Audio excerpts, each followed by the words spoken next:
بسم الله الرحمن الرحيم. رب اشرح لي صدري ويسر لي أمري واحلل عقدة من لساني يفقه قولي. ربي زدني علما ربي زدني علما ربي زدني علما. اللهم فقهني في الدين. اللهم إني أسألك علما نافعا وعملا متقبلا ورزقا طيبا. اللهم إني أعوذ بك من علم لا ينفع ومن قلب لا يخشع ومن نفس لا تشبع ومن دعوة لا يستجاب لها. بسم اللہ الرحمن الرحیم. سب سے پہلے ہم آغاز کریں گے ایک ذکر اور دعا سے. بسم اللہ الرحمن الرحیم. السلام علیکم. آج کا جو ہمارا ذکر ہے جس کو آج ہم نے اپنی روٹین میں شامل کرنا ہے وہ ہے درود ابراہیمی. اللہم صلی علی محمد وعلی آل محمد کما صلیت علی ابراہیم وعلی آل ابراہیم انک حمید مجید. اللہم بارک علی محمد وعلی آل محمد کما بارکت علی ابراہیم وعلی آل ابراہیم انک حمید مجید. مسعود احمد کی روایت میں ہے کہ حضرت عبداللہ بن عمر رضی اللہ عنہ فرماتے ہیں کہ آپ صلی اللہ علیہ وآلہ وسلم نے فرمایا کہ جس شخص نے نبی اکرم صلی اللہ علیہ وآلہ وسلم پر ایک مرتبہ درود پڑھا اللہ تعالیٰ اور اس کے فرشتے اس پر 70 مرتبہ درود بھیجتے ہیں. پس بندہ اس کو چاہے تو زیادہ کرے اور چاہے تو اس کو کم پڑھے. اس میں جو ہے کہ اللہ تعالیٰ اور اس کے فرشتے اس پر 70 مرتبہ درود بھیجتے ہیں. تو یہاں پر درود سے مراد ہے سلامتی کی دعا. تو اب بندے پر ہے کہ وہ کتنی دعا چاہتا ہے. جتنی زیادہ وہ دعا چاہتا ہے تو اتنا زیادہ وہ درود بھیجے اور جتنی کم چاہتا ہے تو اتنا کم درود بھیجے. اب معاملہ بندے پر ہے.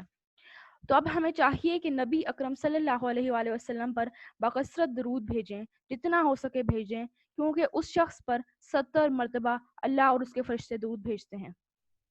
آپ صلی اللہ علیہ وآلہ وسلم نے فرمایا، ترمذی کی حدیث میں ہے کہ قیامت کے دن میرے سب سے زیادہ قریب وہ شخص ہوگا جو مجھ پر سب سے زیادہ درود بھیجتا ہوگا۔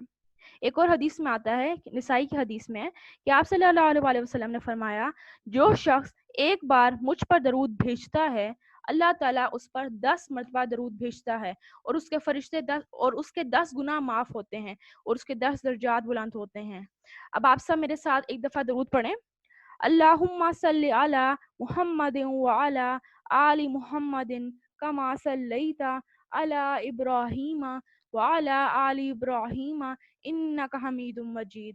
اللہم بارک علی محمد وعلی آل محمد کما بارکت علی ابراہیم وعلی آل ابراہیم انک حمید مجید۔ آج انشاءاللہ اس کو ہم اپنی روٹین میں شامل کریں گے۔ اللہ تعالیٰ ہمیں اپنی زبانوں کو ذکر سے تر رکھنے کی توفیق عطا فرمائے، آمین۔ اس کے ساتھ جو آج کی ہماری دعا ہے وہ ہے، اللہم طہر قلبی من النفاق وعملی من الریاء ولسانی من القذب وعینی من الخیانت۔ اے اللہ میرے دل کو نفاق سے، اور میرے عمل کو ریاکاری سے، اور میری زبان کو جھوٹ سے، اور میری آنکھ کو خیانت سے پاک کر دے۔ اللہم طہر قلبی من النفاق وعملی من الریاء ولسانی من القذب وعینی من الخیانت۔ اس دعا میں ہم لوگ اللہ تعالیٰ سے 4 چیزوں سے پناہ مانگ رہے ہیں: منافقت سے، ریاکاری سے، جھوٹ سے، اور آنکھوں کی خیانت سے۔ پھر اس میں آنکھوں کی خیانت میں آتا ہے کہ حرام چیز کو دیکھنا، نان محرم کو سٹیئر کرنا، بے حیائی کو دیکھنا۔ تو ہم ان سب چیزوں سے اللہ تعالیٰ سے پناہ مانگ رہے ہیں۔ تو اسی لیے ہمیں یہ دعا کو بکثرت پڑھتے رہنا چاہیے کہ اے اللہ میرے دل کو نفاق سے پاک کر دے، میرے عمل کو ریاکاری سے، اور میری زبان کو جھوٹ سے، اور میری آنکھ کو خیانت سے پاک کر دے، آمین۔ اللہم طہر قلبی من النفاق وعملی من الریاء ولسانی من القذب وعینی من الخیانت۔ اللہم طہر قلبی من النفاق وعملی من الریاء ولسانی من القذب وعینی من الخیانت۔ اللہ تعالیٰ ہمیں تمام برائیوں اور بے حیائی کے کاموں سے بچائے، اور ہمارے اندر رائی کے دانے کے برابر بھی ریاکاری آنے سے ہماری مدد فرمائے، اور ہر عمل کو خالص اپنی رضا سے کرنے کی توفیق عطا فرمائے، آمین۔ جزاک اللہ خیر۔ بسم اللہ الرحمن الرحیم۔ رب اشرح لی صدری ویسر لی امری واحلل عقدۃ من لسانی یفقہوا قولی ربی زدنی علما ربی زدنی علما ربی زدنی علما۔ آج ہم انشاءاللہ تعالیٰ سورہ لقمان کا ایک خاص پیسج پڑھیں گے۔ سورہ لقمان کی آیت نمبر 12 سے لے کر آیت نمبر 19 تک ہم ان کی ڈیپتھ میں جا کر سمجھیں گے۔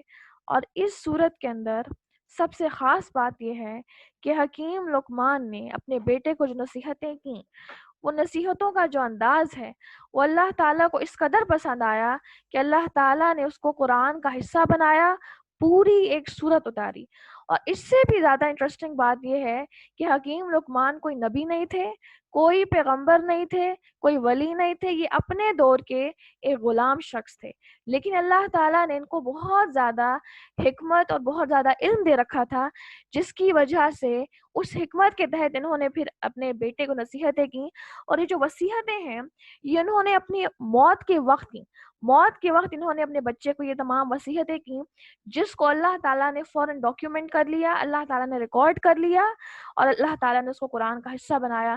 کوئی نہیں جانتا کہ اس وقت انہوں نے کیا باتیں کی، لیکن اللہ تعالیٰ اس وقت دیکھ رہا تھا، اللہ تعالیٰ سن رہا تھا، اور اللہ تعالیٰ نے ان سب چیزوں کو قرآن کا حصہ بنایا۔ تو لہٰذا آج ہم جانیں کہ آخر وہ نصیحتوں میں کیا ایسی ڈیپتھ ہے کہ اللہ تعالیٰ کو اس قدر پسند آئیں کہ اللہ تعالیٰ نے ان کو قرآن کا حصہ بنایا۔ آپ دیکھیں گے جیسے حضرت آسیہ رضی اللہ عنہ، ان کی جو دعا کرنا اور ان کی جو دعا کا انداز ہے، وہ جو سرنڈر کرنا اور وہ جو فرعون کے آگے نہ سرنڈر کرنا، یہ جو ادا تھی وہ اللہ تعالیٰ کو اتنی پسند آئی کہ جب انہوں نے موت سے پہلے دعا مانگی، رب ابنی لی عندک بیتا فی الجنہ، کہ یا اللہ اپنے بالکل پاس میرے لیے ایک گھر بنانا تو وہ جو دعا ہے وہ اس قدر حضرت آسیہ کہ اللہ تعالیٰ کو پسند آئی کہ اللہ تعالیٰ نے اس کو قرآن کا حصہ بنایا. اب یہ حکیم لقمان جو ہیں یہ کوئی پیغمبر کوئی نبی نہیں ہے، لیکن اپنے بیٹے کی کاؤنسلنگ کرنا، موت سے پہلے جو وصیتیں کر رہے ہیں وہ انداز اس قدر پسند آیا کہ اللہ تعالیٰ نے اس کو قرآن کا حصہ بنایا، پوری ایک سورت ان کے لیے ڈیڈیکیٹ کی. تو یہ ایک بہت بڑا ریگارڈ ہے ان کے لیے، لہٰذا ہم جانتے ہیں کہ آخر ان کے اندر کیا ہے. بسم اللہ الرحمن الرحیم. آیت نمبر 12 سورہ لقمان. وَلَقَدْ آتَيْنَا لُقْمَانَ الْحِكْمَةَ أَنِ اشْكُرُوا لِلَّهِ وَمَنْ يَشْكُرُ فَإِنَّمَا يَشْكُرُ لِنَفْسِهِ وَمَنْ كَفَرَ فَإِنَّ اللَّهَ غَنِيٌّ حَمِيدٌ. اور ہم نے یقیناً لقمان کو حکمت دی تھی کہ تو اللہ تعالیٰ کا شکر کر، ہر شکر کرنے والا اپنے ہی نفع کے لیے شکر کرتا ہے، اور جو بھی ناشکری کرے تو وہ جان لے کہ اللہ تعالیٰ بے نیاز اور تعریفوں والا. اب سب سے پہلی چیز، اور ہم نے حکیم لقمان کو حکمت دی. اب حکمت کیا ہے اس کے بارے میں آتا ہے، میں نے آپ کو بتایا کہ یہ نصیحتیں تمام نصیحتیں حکمت پر مبنی ہیں. تو حکمت کیا ہے اس کے بارے میں آتا ہے کہ ایک دفعہ ان کے آقا، میں نے آپ کو بتایا یہ غلام تھے، تو ایک دفعہ ان کا جو آقا تھا، ان کا جو سردار تھا، جو ان کا مالک تھا، اس نے ان سے کہا کہ جا کر بکری کے بہترین اور بدترین حصے لاؤ. تو یہ بکری کا دل اور زبان لے کر آئے. دوسرے دن پھر ایسا ہی ہوا، اس نے کہا کہ بکری کے بہترین اور بدترین حصے لے کر آؤ. یہ پھر دوبارہ دل اور زبان لے کر آئے. اب جب تیسری بار ایسا ہوا تو اس نے وجہ پوچھی، تو انہوں نے کہا کہ یہی دل اور یہ زبان اگر اچھے ہیں تو سب اچھا ہے، اور اگر یہی دل اور یہی زبان اگر برے ہیں تو سب برا ہے. تو لہٰذا یہ جو حکمت ہے کہ جس کے تحت وہ باتیں کرتے تھے اور چوائس کرتے تھے، اس حکمت کی بنیاد پر انہوں نے پھر کاؤنسلنگ بھی کی اور پیرنٹنگ بھی کی، جس کے آگے اللہ تعالیٰ نے اس کو ڈاکیومنٹ کیا ہے. تو لہٰذا حکمت ہے کیا؟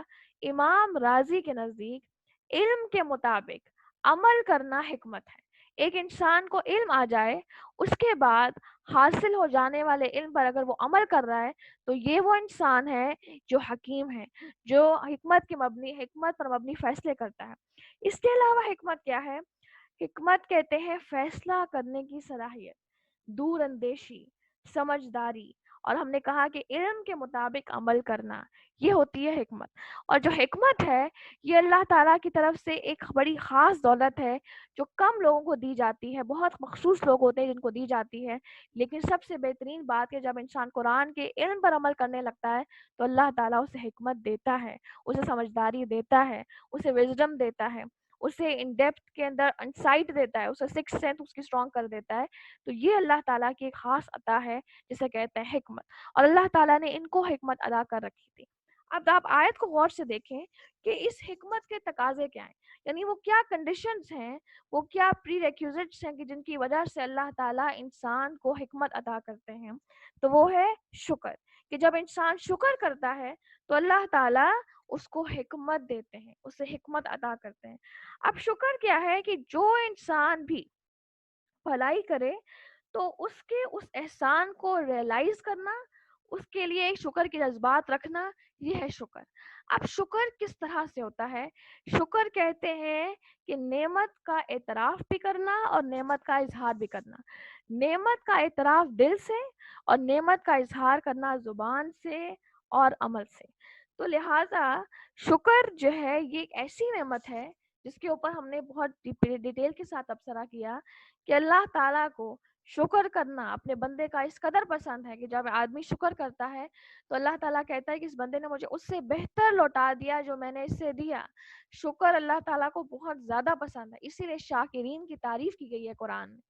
اور اسی طرح ایک حدیث میں آتا ہے کہ الحمدللہ کا جو کلمہ ہے وہ میزان میں سب سے زیادہ بھاری ہے.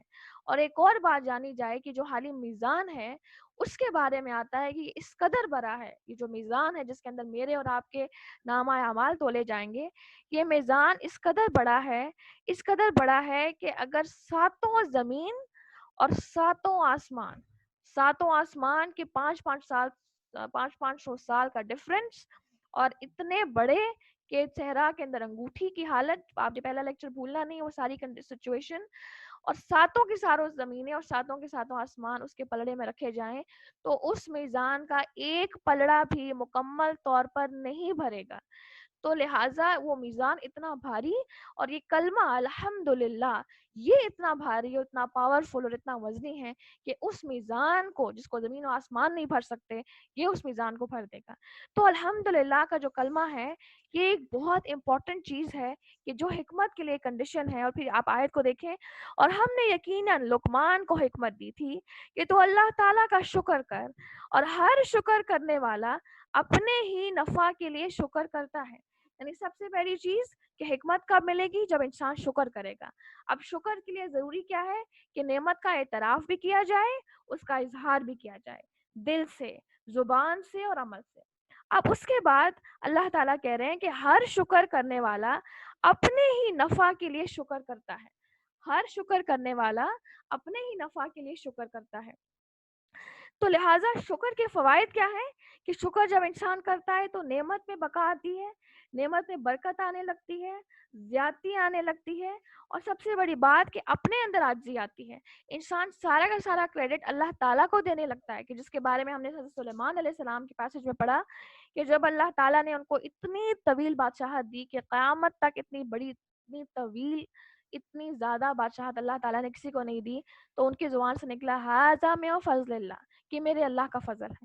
تو جب انسان کہتا ہے الحمدللہ کہ اللہ کا شکر ہے, میرا اپنا کوئی کمال نہیں, تو انسان کی اپنا آپ جو ہے وہ جو ایکسیپٹنس ہے اور اپنے اندر جو ہیوملٹی ہے اور عاجزی ہے اس کا احساس انسان کو بار بار ہونے لگتا ہے. تو لہٰذا ہر شکر کرنے والا اپنے ہی نفع کے لیے شکر کرتا ہے, اور جو بھی ناشکری کرے تو وہ جان لے کہ اللہ تعالیٰ بے نیاز اور تعریفوں والا ہے. اللہ تعالیٰ بے نیاز ہے, اللہ تعالیٰ غنی ہے, اللہ تعالیٰ کو ہمارے تھینک یو کی ضرورت نہیں ہے, ہمارے شکر کی ضرورت نہیں ہے, ہمارے الحمدللہ کی ضرورت نہیں ہے. اللہ تعالیٰ کو میری اور آپ کی نمازوں کی ضرورت نہیں, ہماری تبلیغ, ہمارا سیکھنا سکھانا, ہمارے حج, ہمارے اعتکاف, ہمارے روزے, ہمارے حج, ہمارے عمرے, ان چیزوں کی اللہ تعالیٰ کو ضرورت نہیں, وہ تو بے نیاز ہے. اللہ تعالیٰ خود کہہ رہے ہیں اللہ تعالیٰ غنی ہے, وہ بے نیاز ہے, اس کو ضرورت نہیں. کہ مجھے ضرورت ہے کہ میں اللہ تعالیٰ کی تعریف کروں تاکہ میری نعمتوں میں بقا آئے اور اس کے اندر استقامت آئے, اور میرے اپنے اندر عاجزی آئے, اور میری پرسنالٹی کے اندر ایک استقامت آئے. تو لہٰذا اللہ تعالیٰ بے نیاز ہے اور اللہ تعالیٰ تعریفوں والا ہے, کیونکہ دنیا میں موجود, کائنات میں موجود ہر چیز خوشی کے ساتھ اللہ تعالیٰ کی تعریف کر رہی ہے ایکسیپٹ انسان. کیونکہ انسان جو ہے وہ صرف اور صرف نعمتوں کے اندر جو ہے وہ نقص تلاش کرتا ہے, اس کے علاوہ راضی نہیں ہوتا کسی صورت. ایکسیپٹ انسان ہر شے اللہ تعالیٰ کی تعریف میں ملوث ہے, اللہ تعالیٰ کی تعریف میں مشغول ہے.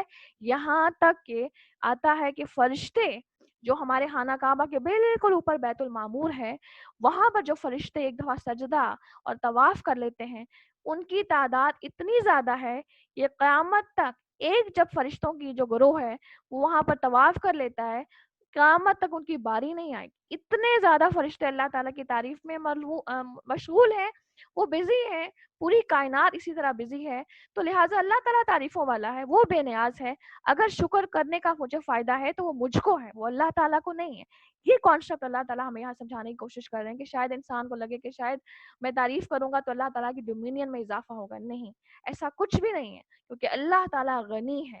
تو اسی لیے ہم نے کہا تھا کہ اللہ تعالیٰ کے نیمز کو جب ہم سمجھیں گے تو اللہ تعالیٰ کی صحیح معنوں میں ہمیں معرفت آئے گی. تو غنی جو ورڈ ہے یہ بہت زیادہ ڈیپ ہے, کہ اللہ تعالیٰ کو کوئی پرواہ نہیں کہ میں کتنی عبادتیں کر رہی ہوں, کتنا رات کو اٹھ کر میں جاگ رہی ہوں. اس چیز کی اللہ تعالیٰ کو پرواہ نہیں, اللہ تعالیٰ کو ضرورت نہیں. یہ مجھے ضرورت ہے اور اس میں مجھے ہی فائدہ ہے. اب اس کے بعد جو ہے حکیم لقمان جو ہیں ان کی جو کاؤنسلنگ ہے اور ان کی جو وصیتیں ہیں ان کا آغاز ہو رہا ہے. وَإِذْ قَالَ لُقْمَانَ وَإِذْ قَالَ لُقْمَانَ لِابْنِهِ وَهُوَ يَعِظُهُ يَا بُنَيَّ, اور جب کہ لقمان نے واز کہتے ہوئے کہا کہ اپنے لڑکے سے فرمایا کہ اے میرے پیارے بیٹے, اللہ تعالیٰ کے ساتھ شریک نہ کرنا, بے شک شرک بڑا ہی بھاری ظلم ہے. ان الشرک لظلم عظیم, کہ بے شک شرک بڑا ہی بھاری ظلم ہے. اب یہاں سے ان کی جو ہے وہ آپ کہہ لیں کہ وصیتوں کا آغاز ہے کہ اے میرے پیارے بیٹے. اب آغاز وہ کس طرح سے کر رہے ہیں, انداز تنزیہ نہیں ہے بلکہ انتہائی نرمی کے ساتھ, بہت ہی پیار کے ساتھ, اے میرے پیارے بیٹے اللہ کے ساتھ شریک نہ ٹھہرانا, اللہ کے ساتھ کسی صورت شریک نہ ٹھہرانا. یا بنیا لا تشرکوا باللہ ان الشرک لظلم عظیم، کہ اے میرے پیارے بیٹے اللہ تعالیٰ کے ساتھ کسی صورت کسی کو شریک نہ کرنا. بے شک اب آگے ریزن بھی دے رہے ہیں کہ بے شک شرک تو بڑا ہی بھاری ظلم ہے. ظلم کیا ہوتا ہے؟ کسی سے اس کا حق چھیننا. تو آپ دیکھیں کہ سب سے پہلا سبق جو اپنے بچے کو وہ یاد کرا رہے ہیں وہ ہے توحید کا سبق، وہ ہے اللہ تعالیٰ کا حق یاد دلا رہے ہیں کہ اللہ تعالیٰ کا یہ حق ہے کہ اس کے ساتھ کسی صورت پارٹنرز کو ایسوسیٹ نہ کیا جائے، کسی صورت اس کے ساتھ شریک نہ ٹھہرایا جائے. تو اپنے بیٹے کو کہہ رہے ہیں کہ اے میرے پیارے بیٹے، انداز بہت اہم ہے کہ اے میرے پیارے بیٹے انتہائی نرمی کے ساتھ اللہ کے ساتھ شریک نہ ٹھہرانا، کسی صورت شرک نہیں کرنا. اللہ تعالیٰ کے علاوہ کوئی شے بھی تمہاری حاجت روا، مشکل کشا، بگڑی بنانے والی نہیں. کوئی شے تمہیں اولاد دینے والی نہیں، کوئی شے تمہیں شفا دینے والی نہیں. صرف اللہ ہے جو تمہیں دے سکتا ہے، صرف اللہ ہے. تو جو اللہ تعالیٰ کی اوپر جو ایمان کا جو ایک تقاضا ہے اس کو فلفل کیا جا رہا ہے، اور روٹس کے اندر اس توحید کے سبق کو یاد کرایا جا رہا ہے جس کا یہاں پہ ذکر آ رہا ہے. اب آپ دیکھیں کہ یہاں پر والدین کے لیے اسپیشل جو ہے وہ کاؤنسلنگ کی جا رہی ہے کہ اولاد کی رہنمائی کرنی کیسے ہے، ترتیب بھی بتائی جا رہی ہے اور تربیت کیسے کرنی ہے وہ بھی بتایا جا رہا ہے. ترتیب کیا ہے کہ سب سے پہلے اگر آپ چاہتے ہیں کہ آپ کی اولاد فرمانبردار ہو تو سب سے پہلا جو کام کرنا ہے وہ ہے کہ اس کی روٹس میں اللہ تعالیٰ کی توحید ڈالی جائے، انکلکیٹ کی جائے، اللہ تعالیٰ کی محبت ڈالی جائے. کسی صورت اسے شرک کے بارے میں اس کو کسی صورت ابھارا نہ جائے، بلکہ ہر ٹائم اس کو ہائی لائٹ اس کے سامنے کرتے رہیں کہ شرک نہیں کرنا. شرک کا جو کانسیپٹ ہے اس کے سامنے بالکل کلیئر کٹ ہو. ہم بوڑھے ہو جاتے ہیں، ہمیں نہیں پتا ہوتا کہ شرک ہے کیا. بچے کی روٹس میں ہو کہ شرک ہے کیا، کس طرح ایسوسیٹ کیے جاتے ہیں پارٹنرز، وہ کیا طریقے ہیں، ایک ایک چیز اس کے سامنے ہائی لائٹڈ ہو. تو یہاں پر کاؤنسلنگ کی جا رہی ہے. پھر محاوطب کرنے کا جو انداز ہے وہ طنز سے پاک ہے. تو یہاں پر بھی جو ہے وہ والدین کے لیے ایک بہت بڑا آپ کہہ لیں کہ ایک کاؤنسلنگ ٹپ ہے، ایک پیرنٹنگ اسکل ہے کہ جب اولاد کو کسی بھی ٹائم نصیحت کی جائے تو اس کے اندر انداز انتہائی نرم ہو. تو لہٰذا شرک کے اندر سب سے پہلی چیز ہے کہ کسی صورت اللہ تعالیٰ کے ساتھ شریک نہیں کرنا. تو شرک کے اندر صرف بت پرستی نہیں ہے بلکہ اللہ تعالیٰ کے حقوق توڑے جائیں لوگوں کے کہنے پر، والدین کے کہنے پر، تو ایسی صورت میں بھی وہ شرک ہوگا. اسی طرح خواہش نفس کے کہنے پر اللہ تعالیٰ کی حدود کو توڑا جائے تو یہ بھی شرک ہے. کیونکہ قرآن میں آتا ہے کہ کیا آپ نے اس شخص کو دیکھا کہ جس نے اپنی خواہش نفس کو خدا بنا لیا، یعنی جس طرح تباہ کرنی تھی خدا کی، اس نے اپنی خواہش نفس کی تباہ کی. تو لہٰذا خواہش نفس کو خدا بنا لینا یہ بھی شرک، لوگوں کی تباہ کرنا، ان کی خواہشات کی تباہ کرنا یہ بھی شرک. اور صرف بت پرستی، ہمارے ہاں یہی بس چیز ہے کہ بت پرستی شرک ہے، صرف بت پرستی شرک نہیں ہے. پھر اس میں ایک اور چیز کہ جو ایک حکمت والا انسان ہوتا ہے اس کے تو الفاظ بھی شرک سے پاک ہوتے ہیں. کیونکہ ہم نے کہا کہ حکیم لقمان کے اندر حکمت بہت زیادہ تھی، اور حکمت آتی ہے شکر سے. تو جو حکمت والا انسان ہے اس کے الفاظ بھی جو ہے وہ شرک سے بالکل پاک ہوتے ہیں. جیسے مثال کے طور پر، میں زیادہ گہرائی میں نہیں جاؤں گی، ایک صرف آپ کو مثال دیتی ہوں کہ جیسے اگر ہم ایک انسان کہتا ہے کہ سبحان اللہ اس ڈاکٹر کے ہاتھ میں تو بڑی ہی شفا ہے. اب یہاں پر شرک ہے کہ اس نے ڈاکٹر کو کریڈٹ دے دیا کہ اس کے ہاتھ میں شفا ہے. تو ڈاکٹر کے ہاتھ میں شفا نہیں ہے، یہ تو اللہ ہے کہ جس نے اس کے ہاتھ میں شفا رکھی. تو لہٰذا ہر وقت ایک کانشیسنیس ڈیولپ کرنا لوگوں کے اندر اور اپنے اندر کہ مجھے جو کچھ مل رہا ہے وہ اللہ کی طرف سے مل رہا ہے. کوئی انسان کچھ نہیں کر سکتا، کوئی انسان میرے دکھ کو دور نہیں کر سکتا، مجھے اولاد نہیں دے سکتا، میری مشکل دور نہیں کر سکتا، میری حاجت پوری نہیں کر سکتا ایکسپٹ اللہ. صرف اللہ، صرف اللہ.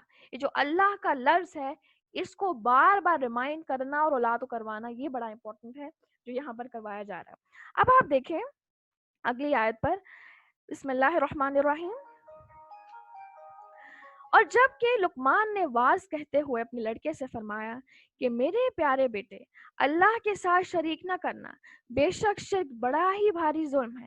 اور اگلی آیت دیکھیں، ہم نے انسان کو اس کے ماں باپ کے متعلق نصیحت کی کہ اس کی ماں نے دکھ پر دکھ اٹھا کر اسے حمل میں رکھا اور اس کی دودھ چھڑائی 2 برس میں ہے کہ تو میری اور اپنے والدین کی شکر گزاری کر، تم سب کو میری ہی طرف لوٹ کر آنا ہے. اب یہاں پر جو پیسج آپ کو مل رہا ہے آیت نمبر 14 اور 15 میں، یہ وہ پیسج ہے جو حکیم لقمان کی نصیحت میں شامل نہیں ہے، ان کی وصیت میں شامل نہیں ہے۔ یہ اللہ تعالیٰ نے، یہ جو پیسج ہے 2 آیات پر مبنی، یہ اللہ تعالیٰ نے خود ایڈ کیا ہے، خود اللہ تعالیٰ نے حق بیان کیا ہے والدین کا۔ اب ایسا کیوں ہے؟ کیونکہ جب وہ اللہ تعالیٰ کا حق اپنے بچے کو سمجھا رہے ہیں تو انہوں نے اپنا حق مانگنا مناسب نہیں سمجھا، تو ان کی یہ ادا اللہ تعالیٰ کو اتنی پسند آئی کہ توحید کے فوراً بعد انہی کا حق اس کو یاد کرا رہے ہیں، ہمیں سے ہر ایک کو یاد کرا رہے ہیں کہ ہم نے انسان کو اس کے ماں باپ کے متعلق نصیحت کی کہ اس کی ماں نے دکھ پر دکھ، وہنن علی وہن، دکھ پر دکھ اٹھا کر اسے حمل میں رکھا اور اس کی دودھ چھڑائی 2 برس میں ہے کہ تو میری اور اپنے ماں باپ کی شکر گزاری کر، تم سب کو میری ہی طرف لوٹ کر آنا ہے۔ یہ قرآن میں 4th پلیس ہے، چوتھی جگہ ہے کہ جہاں پر اللہ تعالیٰ کے رائٹس اور والدین کے رائٹس کو کمپائل کر دیا گیا ہے۔ سب سے پہلے اللہ تعالیٰ کا حق ہے، اور اللہ کے فوراً بعد جب انسان، کیونکہ اللہ تعالیٰ کے بعد سب سے زیادہ احسانات جس کے اوپر اللہ تعالیٰ نے کیے ہیں وہ انسان ہے، وہ والدین ہیں، تو لہٰذا اللہ تعالیٰ کے حقوق کو کمپائل کر دیا گیا ہے والدین کے حقوق کے ساتھ، کہ ہم نے انسان کو اس کے ماں باپ کے متعلق نصیحت کی۔ اب والدین کے اندر سب سے زیادہ جو والدین کے بعد سب سے زیادہ جو احسان انسان کے اوپر ہے اس کی ماں کا ہے، والدین کے اندر سب سے زیادہ احسان اس کی ماں کا ہے۔ تو ماں کا اتنا زیادہ ذکر کیوں آ رہا ہے کہ اللہ تعالیٰ نے کہا کہ ہم نے انسان کو اس کی ماں باپ کے متعلق نصیحت کی اور اس کی ماں، پھر اللہ تعالیٰ اسپیسیفک ہو جاتے ہیں ماں کے بارے میں کہ اس کی ماں نے دکھ پر دکھ اٹھا کر اسے حمل میں رکھا، پھر اس کی دودھ چھڑائی 2 برس میں ہے، تو لہٰذا میری اور اپنے والدین کی شکر گزاری کرو۔ پہلے اللہ کی شکر گزاری، اب والدین کی شکر گزاری۔ تو حالی ماں کے لیے اسپیسیفک کیوں ہوا ہے؟ کیونکہ حمل کے آغاز سے لے کر پیدائش تک، پھر رضاعت کا سارا عرصہ ماں مسلسل بچے کو دے رہی ہے۔ اب اس دینے کے عمل میں جو ماں ہے وہ مسلسل کمزوری کا شکار ہو رہی ہے، وہ سب کچھ دے رہی ہے، اب کمزوری پر کمزوری، وہنن علی وہن، دکھ پر دکھ۔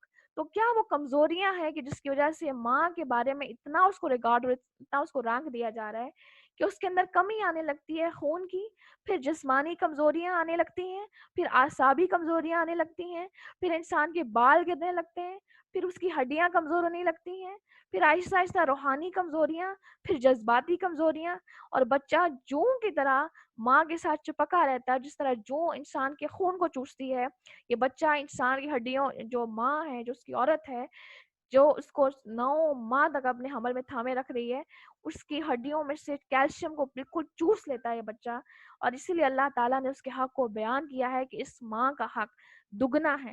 اور اس کے بارے میں حدیث میں آتا ہے کہ آپ صلی اللہ علیہ وآلہ وسلم کے پاس ایک شخص آیا کہ یا رسول اللہ صلی اللہ علیہ وآلہ وسلم، میرے حسن سلوک کا سب سے زیادہ مستحق کون ہے؟ تو آپ صلی اللہ علیہ وآلہ وسلم نے فرمایا تیری ماں۔ اس نے پھر سوال کیا تو آپ صلی اللہ علیہ وسلم نے پھر فرمایا تیری ماں۔ اس نے پھر سوال کیا، آپ نے فرمایا تیری ماں، تیری ماں، اور چوتھی بار پھر جب اس نے سوال کیا تو آپ نے فرمایا تیرا باپ۔ تو لہٰذا ماں کا جو حق ہے وہ دگنا ہے، 9 ماہ تک حمل میں تھامے رکھنا، پھر اس کے بعد بھی جان نہیں چھوڑی، 2 سال تک دودھ پلانا، پھر دوبارہ سے وہ جو دودھ کے اندر جو انسان کی باڈی کی پوری جو انرجی ہے اور جو آپ کہہ لیں نیوٹرینٹس ہیں اور جو سپلیمنٹس ہیں جو انسان کے اندر شامل ہیں، وہ سب دودھ کی صورت میں وہ بچہ چوس رہا ہے، تو بچہ کانسٹنٹلی لے رہا ہے ماں سے، کانسٹنٹلی لے رہا ہے۔ اسی لیے جو عورت ہے وہ جلد بڑھاپے کی طرف جاتی ہے اور جلد کمزور ہوتی ہے مرد کے مقابلے میں، کیونکہ وہ سارا جو اس کی باڈی کی جو نیوٹرینٹس ہیں بچے نے چوس لیں۔ تو لہٰذا اس لیے اللہ تعالیٰ نے ماں کو دگنا حق دیا ہے کہ ہم نے اس انسان کو اس کے ماں باپ کے متعلق نصیحت کی، اور اس کی ماں نے دکھ پر دکھ اٹھا کر اسے حمل میں رکھا اور اس کے دودھ چھڑائی 2 برس میں ہے کہ تو میری اور اپنے والدین کی شکر گزاری کر۔ تو اب یہاں پر بھی شکر گزاری آ رہا ہے، اعتراف نعمت اور اظہار نعمت، تو لہٰذا دل سے شکر، پھر زبان سے بھی اس کا اظہار ہو اور عمل سے بھی نظر آئے۔ تو لہٰذا انسان کس طریقے سے اپنے والدین کا شکر ادا کر سکتا ہے کہ اس بہترین احسان کے ساتھ ان کے ساتھ رویہ رکھنا، پھر اس کے بعد ہر وقت نظر رکھنا کہ ان کو کہاں کہاں میری ضرورت ہے، ان کی ضروریات کا کانسٹنٹلی خیال رکھنا اور چیک رکھتے رہنا کہ ہاں یہاں ضرورت ہے، یہاں میں کچھ کر سکتی ہوں. پھر اس کے بعد ایک اور یہ چیز کہ ان کو خوش کرنے کے بہانے ڈھونڈتے رہنا، ان کے لیے اچھے اچھے لباس خریدنا، پھر اسی طرح ان کی تعریف کرنا، یعنی کہ ناجائز نہ بلکہ یہ چیز ان کو بار بار احساس دلانے رہنا کہ اب تو آپ بری ہو رہی ہیں، ان کا کانفیڈنس لوز کرنا، بلکہ ان کا کانفیڈنس بڑھانا اور ان کو خوش کرنے کے بہانے ڈھونڈنا، بہانے تلاش کرنا. اس طرح سے انسان کسی نہ کسی طرح حق تو ادا نہیں ہو سکتا، ہاں یہ ہے کہ انسان اس لیول پر پہنچنے کی کوشش کر سکتا ہے. کیونکہ ایک دفعہ ایک شخص نے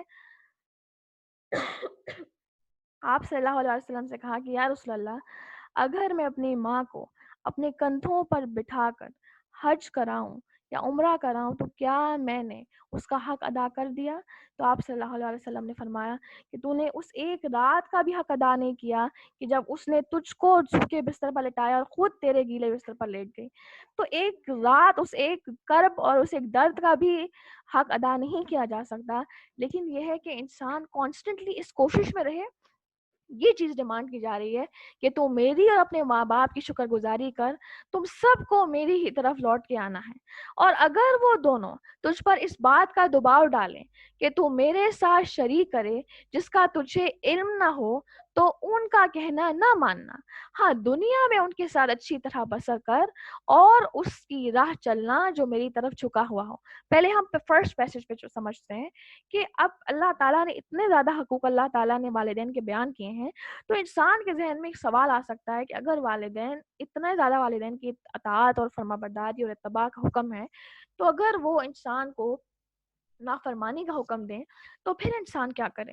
تو فوراً اللہ تعالیٰ کہہ رہے ہیں کہ اگر وہ وَإِن جَاهَدُوا، اگر وہ تجھ سے لڑیں، تجھ سے جھگڑا کریں اور تجھ پر دباؤ ڈالیں اس بات کا کہ تو میرے ساتھ شریک کر، تو اس صورت میں کسی صورت بھی ان کا کہنا نہ ماننا.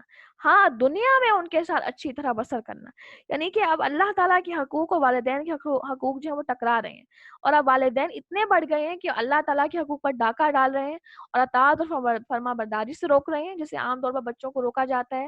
ماں باپ اسپیشلی مائیں اپنی بچوں کو پردہ نہیں کرنے دے رہی ہوتی، ان کو روک رہی ہوتی ہیں، عبایا نہیں پہننا، حجاب نہیں کرنا، ایسا لباس پہنو، خود شاپنگ کر کے لائیں گے، انہیں سے پہنائیں گی.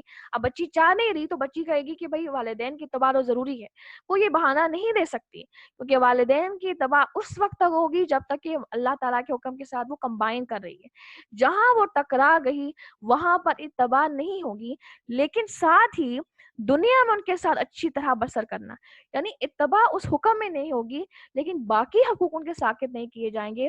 ان کے ساتھ ایک بیوٹیفل اور فرینڈلی ریلیشن شپ اسٹیبلش کیا جائے گا، ان کا خیال رکھا جائے گا، اچھے طریقے سے انہیں سمجھایا جائے گا، انہیں راضی کیا جائے گا. ہاں ان کی اتباع اس حکم پر نہیں ہوگی جس کی ڈیمانڈ یہاں پر کی جا رہی ہے. جیسے حضرت ابراہیم علیہ السلام کی مثال کہ ان کے والد بھی ان کو بار بار، ان کے والد کیونکہ بت بنایا کرتے تھے تو ان کو انہوں نے شرک کا حکم دیا، لیکن انہوں نے بہت اچھے طریقے سے انہیں سمجھایا. اس کا ڈائلاگ ہم انشاءاللہ تعالیٰ آگے قرآن کے پیسج میں پڑھیں گے. انتہائی عاجزانہ جو ہے انداز ہے ان کا جس میں وہ اپنے والد کو سمجھا رہے ہیں، لیکن کوئی والد انتہائی سخت اور گھر سے نکال دیا اور یہ کانسٹنٹلی کہہ رہے ہیں کہ میں آپ کے لیے دعا کرتا رہوں گا، میں آپ کے لیے دعا کرتا رہوں گا. تو یہاں سے ہمیں یہ پتہ چل رہا ہے کہ سختی نہیں ہوگی، یہ نہیں ہوگا کہ والدین کو گالیاں دے کر نکال دیا جائے یا خود نکل دیا جائے، ایسا نہیں. انہیں منایا جائے گا ہاں، لیکن اطاعت ان کی کسی صورت نہیں کی جائے گی جس کا یہاں پر حکم ہے. اور آگے آیت کے حصے میں آ رہا ہے اور اگر وہ دونوں تجھ پر اس بات کا دباؤ ڈالیں کہ تو میرے ساتھ شریک کرے جس کا تجھے علم نہ ہو تو ان کا کہنا نہ ماننا. ہاں دنیا میں ان کے ساتھ اچھی طرح بسر کرنا اور اس کی راہ چلنا جو میری طرف جھکا ہوا ہو. یعنی اتباع کس کی کرنی ہے؟ اگر ایسی صورتحال آ جائے تو اتباع کس کی کرنی ہے؟ رسول صلی اللہ علیہ وسلم کی کرنی ہے، صحابہ کی کرنی ہے، صالحین کی کرنی ہے، تابعین کی کرنی ہے، تبع تابعین کی کرنی ہے. یہ ہمارے لیڈرز ہیں، یہ ہمارے رول ماڈلز ہیں، اور سب سے بڑا رول ماڈل نبی صلی اللہ علیہ وسلم. ان کی اتباع کرنے کا حکم دیا جا رہا ہے کہ ان کی اتباع ان کی راہ چلنا، یعنی ان کی اتباع کرنا جو میری طرف جھکا ہوا ہو، جس کا فوکس میری طرف انکلائنڈ ہو، جس کی پرائیورٹی میں خود ہوں، جو کسی صورت میرے ساتھ شریک نہیں کرتا. اسی لیے پھر ہم نے اس سیریز کے اندر جو ہم نے دورہ قرآن کی سیریز سٹارٹ کی ہے جو اس کے لاسٹ 4 days ہیں اس کے اندر ہم لوگ خلفائے راشدین کی زندگی کو اسٹڈی کریں گے کہ انہوں نے جو چیزیں ہم پڑھ رہے ہیں انہوں نے ان چیزوں پر عمل کیسے کیا، وہ چیزیں ان کی زندگی میں کیسے انہوں نے ان کو پریکٹیکلی امپلیمنٹ کر کے دکھایا، انشاءاللہ تعالی ہم ان کو بھی دیکھیں گے. تو لہٰذا تمہارا سب کا لوٹنا میری ہی طرف ہے، تم جو کچھ کرتے ہو اس سے پھر میں تمہیں خبردار کر دوں گا. بسم اللہ الرحمن الرحیم. اب آگے آ جاتے ہیں ان کی وصیت پر. یا بنی، اے میرے پیارے بیٹے، اگر کوئی چیز رائی کے دانے کے برابر ہو، پھر وہ خواہ کسی چٹان میں ہو یا آسمانوں میں ہو یا زمین میں ہو، اسے اللہ تعالی ضرور بضرور لائے گا، اور اللہ تعالی بڑا ہی باریک بین اور خبردار ہے. اب سب سے پہلے آپ دیکھیں کہ میں نے آپ کو بتایا کہ کاؤنسلنگ یہاں پر کی جا رہی ہے، اور کاؤنسلنگ کی ترتیب بھی بتائی جا رہی ہے اور انداز بھی. ہر بار نئی نصیحت ہے، اور ہر نئی نصیحت کا آغاز کس سے ہو رہا ہے؟ اے میرے پیارے بیٹے، انتہائی محبت اور شفقت کے ساتھ، کیونکہ جو انداز ہے وہ تاثیر دیتا ہے، وہ تاثیر میں بدلتا ہے، تاثیر ہوتی ہی انداز میں ہے. تو لہٰذا انداز انتہائی پیارا. اور پھر ترتیب کیا ہے کہ سب سے پہلے توحید بچے کے اندر انکلکیٹ کر رہے ہیں، اس کی روٹس کے اندر انکلکیٹ کر رہے ہیں، اور اس کے بعد گاڈ کانشیسنس، اللہ تعالیٰ کی کانشیسنس اس کے اندر انکلکیٹ کر رہے ہیں کہ اے میرے پیارے بیٹے، اگر کوئی نیکی یا برائی رائی کے دانے کے برابر بھی ہوئی، چاہے تم نے وہ پہاڑوں کے پیٹ کے اندر چھپ کے کی ہوئی یا آسمانوں میں چھپ کے کی ہوئی یا زمین میں چھپ کے کی ہوئی، اللہ تعالیٰ اسے ضرور بضرور لائے گا. اے میرے پیارے بیٹے، یہ جو انسانی اعمال ہیں یہ کسی صورت ضائع ہونے والی چیز نہیں ہے، ان کے نتائج نکلیں گے. اگر وہ رائی کے دانے کے برابر بھی نیکی ہوئی تو وہ سامنے آئے گی، وہ رائی کے دانے کے برابر بھی برائی ہوئی تو وہ سامنے آئے گی.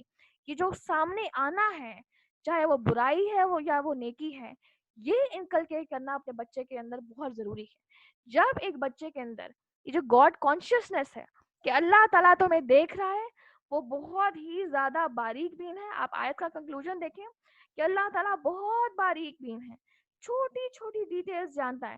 چاہے وہ قطرہ برابر نیکی تمہاری نظر میں ہے، لیکن اللہ تعالیٰ اسے جانتا ہے اور وہ سامنے آئے گی. اور وہ بہت ہی چھوٹی برائی ہے تمہارے نزدیک، لیکن اللہ تعالیٰ اسے سامنے لائے گا. جب ایک بچے کے اندر یہ انکلکیٹ کر دیا جاتا ہے تو پھر ہمیں اپنے بچے کی جو آپ کہہ لیں کہ نگرانی کرنے کی ضرورت نہیں پڑتی، پھر اس کی یوٹیوب کی ہسٹریز دیکھنے کی ضرورت نہیں پڑتی. آپ اپنے بچے کو یہ سمجھا دیں کہ آپ بے شک اپنی فیس بک کی آئی ڈی ہائڈ کر دیں، آپ اپنا لاسٹ سین ہائڈ کر دیں جو واٹس ایپ کے اوپر ہوتا ہے، یا جو بھی آپ کر لیں، اپنے آپ کو چھپا دیں، آپ بالکل اپنے آپ کو کھول کے اندر بند کر لیں، لیکن اللہ تعالیٰ دیکھ رہا ہے. ہاں میں غافل ہو سکتا ہوں لیکن اللہ تعالیٰ دیکھ رہا ہے. قطرہ برابر بھی برائی کی تو اللہ سامنے لائے گا، قطرہ برابر بھی نیکی کی تو اللہ تعالیٰ سامنے لائے گا. تو یہ جو بچے کے اندر انکلکیشن ہے اس چیز کی، یہ سکھا رہی ہے کہ توحید کے بعد فوراً جو چیز ہونی چاہیے وہ بچے کے اندر کانشیسنس ڈیولپ کرنا ہے. اور اس کے بارے میں حدیث میں آتا ہے، مشکات کی روایت ہے کہ نبی صلی اللہ علیہ وآلہ وسلم نے فرمایا کہ ہر نامہ اعمال میں ہر چیز لکھی ہوئی ہے، اور انسان اس نامہ اعمال میں لکھی ہوئی ہر چیز پر تعجب کرے گا، ہر چیز پر تعجب کرے گا. اور ہم نے قرآن کی آیت پڑھی کہ وہ کہے گا کہ یہ ایسی کتاب ہے کہ جس نے نہ چھوٹی بات چھوڑی نہ بڑی بات چھوڑی. تو قرآن کی حدیث، ہر نامہ اعمال میں ہر چیز لکھی ہوئی ہے، اور انسان اس نامہ اعمال میں لکھی ہوئی ہر چیز پر تعجب کرے گا، حتیٰ کہ مسجد سے اٹھایا گیا چھوٹا سا تنکا بھی نامہ اعمال میں نیکیوں کے اندر درج دیکھے گا.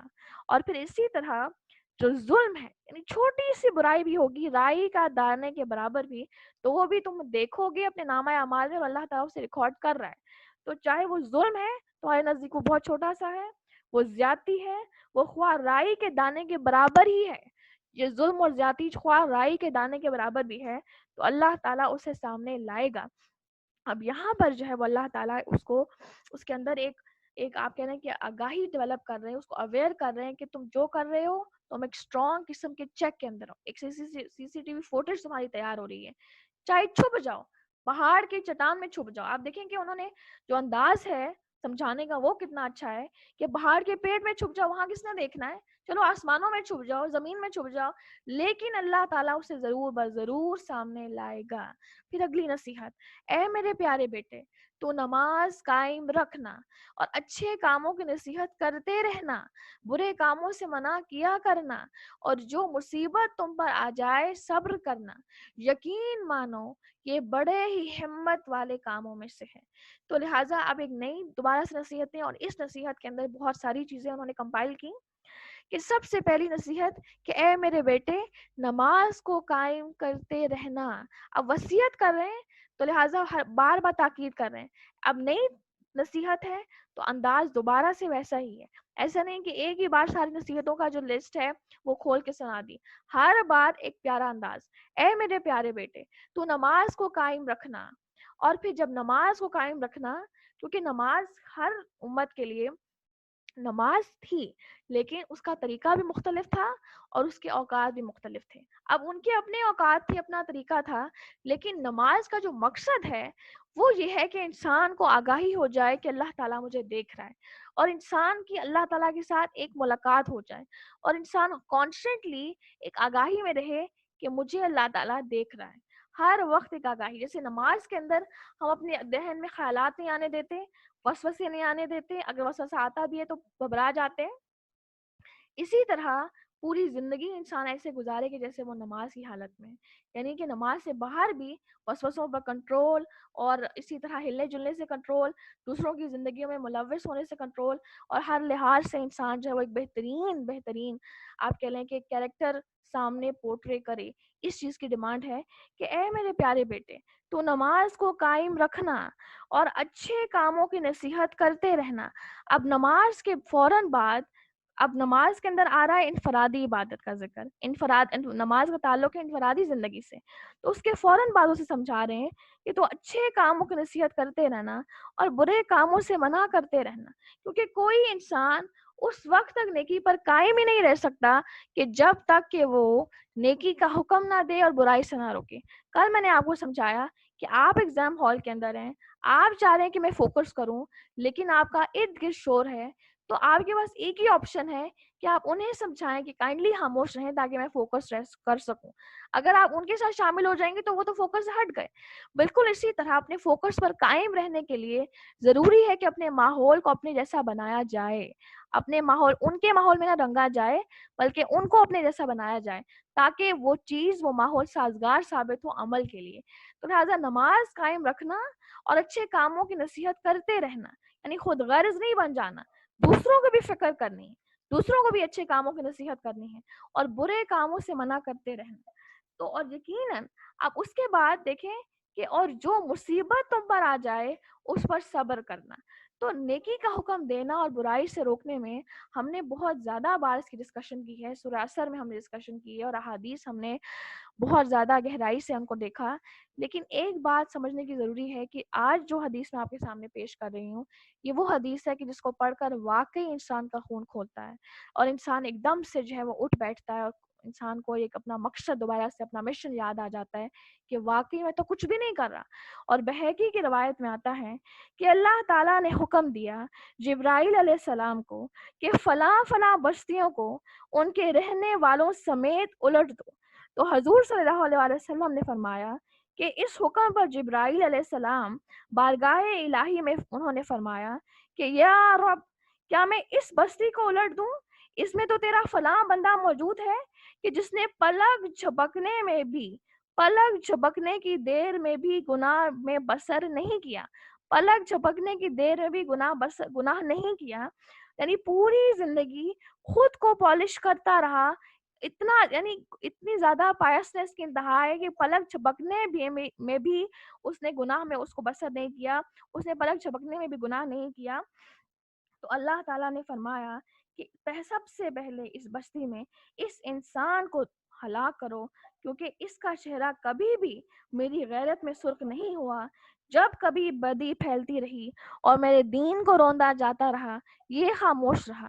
تو یہ وہ انسان ہے کہ جب ایک بستی کو ہلاک کر دینے کا اللہ تعالیٰ حکم دیتا ہے تو اس انسان کے بارے میں سب سے پہلے آئے گا کہ جس کو صرف اپنی فکر ہے، اپنی ذات کی فکر ہے، اپنے آپ کو کالف کر رہے ہیں، اپنے آپ کی اپنے ذکر، اپنی نمازوں کی فکر ہے، اور جب شریعت کی دھجیاں بکھیری جا رہی ہیں، بدعات بالکل عام ہیں اور وہ جانتا ہے کہ یہ چیز غلط ہے لیکن گونگا شیطان بن کے بیٹھا ہوا ہے، بالکل خاموش ہے، دوسروں کی اسے کوئی فکر نہیں، صرف ذاتی تقویٰ کی اسے فکر ہے، اپنا ذکر، اپنی نماز اور اپنے روزے، اور اس بات پر مطمئن ہے، تو یہ وہ انسان ہے کہ جس کے بارے میں آ رہا ہے کہ جب ہلاکت کا اللہ تعالیٰ اعلان کرے گا تو سب سے پہلے اس انسان کو ہلاک کیا جائے گا۔ یہ حدیث میرے اور آپ کے لیے ایک بہترین علام ہے کہ ایک طرف ایک انتہا یہ کہ انسان اگر خود کو کاف کر رہا ہے، خود کو بنا رہا ہے، خود کو کھنگال رہا ہے، کانسٹنٹلی ذکر کر رہا ہے، نماز کر رہا ہے، اپنے آپ کو پیور کر رہا ہے، مقصد کو پہچان رہا ہے، لیکن اسے دوسروں کی کوئی فکر نہیں، اس کا خون کھولتا ہی نہیں کہ برائی سامنے آ رہی ہے، اسے کوئی پرواہ ہی نہیں، اور جیسے اسے لگتا ہے کہ دوسرا کر رہا ہے نا، بھاڑ میں جائے، مجھے کیا پرواہ ہے، میں تو خود نیک ہوں، بس میرے لیے اتنا کافی ہے۔ یہ ایک ایکسٹریم ہے جس کا ذکر آ رہا ہے، اور یہاں پر ڈیمانڈ ہے کہ یہ وہ انسان ہے کہ جس کے لیے سب سے پہلے ہلاکت ہوگی۔ تو دوسری طرف ایک ایسا انسان کہ جو صرف اور صرف ایک انتہا یہ کہ دوسروں کی فکر ہی نہیں ہے، اور دوسری طرف ایک ایسی بھی انتہا ہے کہ جس کے اندر انسان صرف اور صرف دوسروں کی اصلاح میں لگا ہوا ہے، اور اپنی نمازیں فوت ہو رہی ہیں، اور اپنے روزے جا رہے ہیں، اور اپنی نمازیں، اپنی جو عبادات ہیں وہ سفر کر رہی ہیں، اسے کوئی پرواہ نہیں۔ یہ دونوں ہی ایکسٹریمز ہیں جن کو ناپسند کیا گیا ہے۔ تو لہٰذا انسان خود بنے، اور اپنے خود بننے کے ساتھ ساتھ دوسروں کو بنانا، دوسروں کی اصلاح کرنا، یہ وہ چیز ہے جس کی ڈیمانڈ کی جا رہی ہے کہ اے میرے پیارے بیٹے، تو نماز قائم رکھنا اور اچھے کاموں کی نصیحت کرتے رہنا اور برے کاموں سے منع کرتے رہنا، اور اس سچویشن کے اندر جب تم پر مصیبت آ جائے تو پھر اس سچویشن کے اندر صبر کرنا، کیونکہ آپ دیکھیں کہ نیکی کا حکم دینا اور برائی سے روکنا یہ انتہائی کڑوا کام ہے۔ آپ کو اس کے لیے بہت زیادہ آزمائشیں سہنی پڑتی ہیں، لوگوں کی ٹائٹل سننے پڑتے ہیں، کیونکہ کوئی پسند نہیں کرتا کہ اس کی برائی کو ہائی لائٹ کیا جائے۔ تو ایسی سچویشن میں کوئی بھی صبر آئے، کوئی بھی آزمائش آئے، کوئی مشکل آئے، تو اس پر صبر کرنا، اس کو ایکسیپٹ کرنا، یہ اللہ، یہ جو ہے کہ لقمان اپنے بچے کو سکھا رہے ہیں۔ فوراً بعد آپ دیکھیں کہ اس کے اندر ایک یہ چیز بڑی امپورٹنٹ ہے، کیونکہ انسان کے جب آزمائش آتی ہے تو اسے لگتا ہے کہ میں تو نمازیں بھی قائم کر رہا ہوں، میں تو نیکی کا حکم بھی دے رہا ہوں، میں تو برائی سے بھی روک رہا ہوں، تو میری زندگی میں مشکلات کیوں آ رہی ہیں؟ تو یہاں پر انسان کو پہلے سے تیار کیا جا رہا ہے کہ جب بھی آپ نمازوں کو قائم رکھتے ہوئے نیکی کا بھی کام کر رہے ہیں، برائی سے بھی روک رہے ہیں، تو مشکلات آئیں گی۔ اس سچویشن میں آپ کی زندگی بیڈ آف روزز نہیں بنے گی۔ اس سچویشن کے اندر صبر کرنا، ایکسیپٹ کرنا اور مقصد کو جاری رکھنا، رکنا نہیں، یہ چیز یہاں پر ڈیمانڈ کی جا رہی ہے کہ اے میرے پیارے بیٹے، جب کوئی مصیبت تجھ پر آ جائے تو صبر کرنا، اور پھر ساتھ ہی سمجھا رہے ہیں کہ یقین مانو یہ بڑے ہی ہمت والے کام ہیں، یہ مشکل کاموں میں سے کام ہے، یہ ہمت والے کام ہیں، لیکن جو انسان کامیاب ہو گیا یہی وہ انسان ہے کہ جو اپنی مراد کو پہنچ گیا۔ اور لوگوں کے سامنے، اب اگلی نصیحت آپ دیکھیں، اور لوگوں کے سامنے اپنے گال نہ پھلا اور زمین پر اترا کر نہ چل، کسی تکبر کرنے والے شیخی خورے کو اللہ تعالیٰ پسند نہیں کرتا۔ اب یہاں پر پہلے انسان جو اپنے بیٹے کو اللہ تعالیٰ کی توحید کا اظہار اور اقرار سکھا رہے ہیں، پھر اللہ تعالیٰ کی موجودگی کا احساس، اللہ تعالیٰ کی کانشیسنس، اللہ تعالیٰ کا خوف، اس کے بارے میں اس کو آگاہی دے رہے ہیں۔ اس کے بعد پھر اللہ تعالیٰ کی عبادات جس میں انفرادی عبادات، پھر اس کے بعد اجتماعی عبادات جس کے اندر نیکی کا حکم دینا اور برائی سے روکنا، یعنی سوسائٹی میں اپنا ایک رول پلے کرنا ہے، سرو کرنا ہے سوسائٹی کو، سوسائٹی کے اندر ایک سورس آف ہدایہ بننا ہے، ہر حال میں بننا ہے۔ موت سے پہلے وصیتیں کر کے جا رہے ہیں، کیونکہ انسان موت کے وقت جو وصیت کرتا ہے وہ اس کی پوری زندگی کو ڈیفائن کر رہی ہوتی ہے۔ ایک انسان جس کی پوری زندگی مال میں گزری، وہ موت کے وقت یہی کہے گا کہ فلاں پلاٹ تیرا، تو فلاں پلاٹ اس کا، فلاں اس کا، فلاں اس کا، یعنی اس کی وصیت اسی کے ارد گرد گھومے گی۔ لیکن چونکہ ان کی پوری زندگی اپنے آپ کو بنانے میں گزری کہ اور پہچاننے میں گزری، اپنی اصلاح میں گزری، تو اب یہ اپنے بچے کو سمجھا کے جا رہے ہیں کہ میرے بعد فتنہ نہیں بننا، اور پھر کس طرح سے پلاننگ کے ساتھ اسٹیپ بائی اسٹیپ، ایسا نہیں کہ رینڈملی کبھی توحید ہے تو کبھی نماز ہے، نہیں، توحید کے فوراً بعد اللہ تعالیٰ کی کانشیسنس، پھر نماز، پھر اس کے بعد دوسروں کی اصلاح، پھر اس کے بعد صبر. تو اسٹیپ بائی اسٹیپ چل رہے ہیں. تو یہاں سے حکمت. اور دوسرا ہم والدین کے لیے، جو والدین ہیں ان کو ایک گائیڈ دی جا رہی ہے کہ وہ کس طرح اپنے بچے کے اندر اسٹیپ بائی اسٹیپ اس کی اصلاح کر سکتے ہیں. اب یہاں پر اس کو مورل ویلیو سکھائی جا رہی ہیں کہ اے میرے پیارے بیٹے، لوگوں کے سامنے اپنے گال نہ پھلانا اور زمین پر اترا کر نہ چل.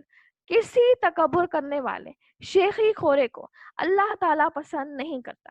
تو لوگوں کے سامنے اپنے گال پھلا کر نہ چل، یعنی تکبر کی وجہ سے لوگوں کو حقیر جاننا اور پھر اس طرح سے بات کرنا کہ ان کی طرف وہ بھی نہ کرنا، منہ پھیر کر بات کرنا.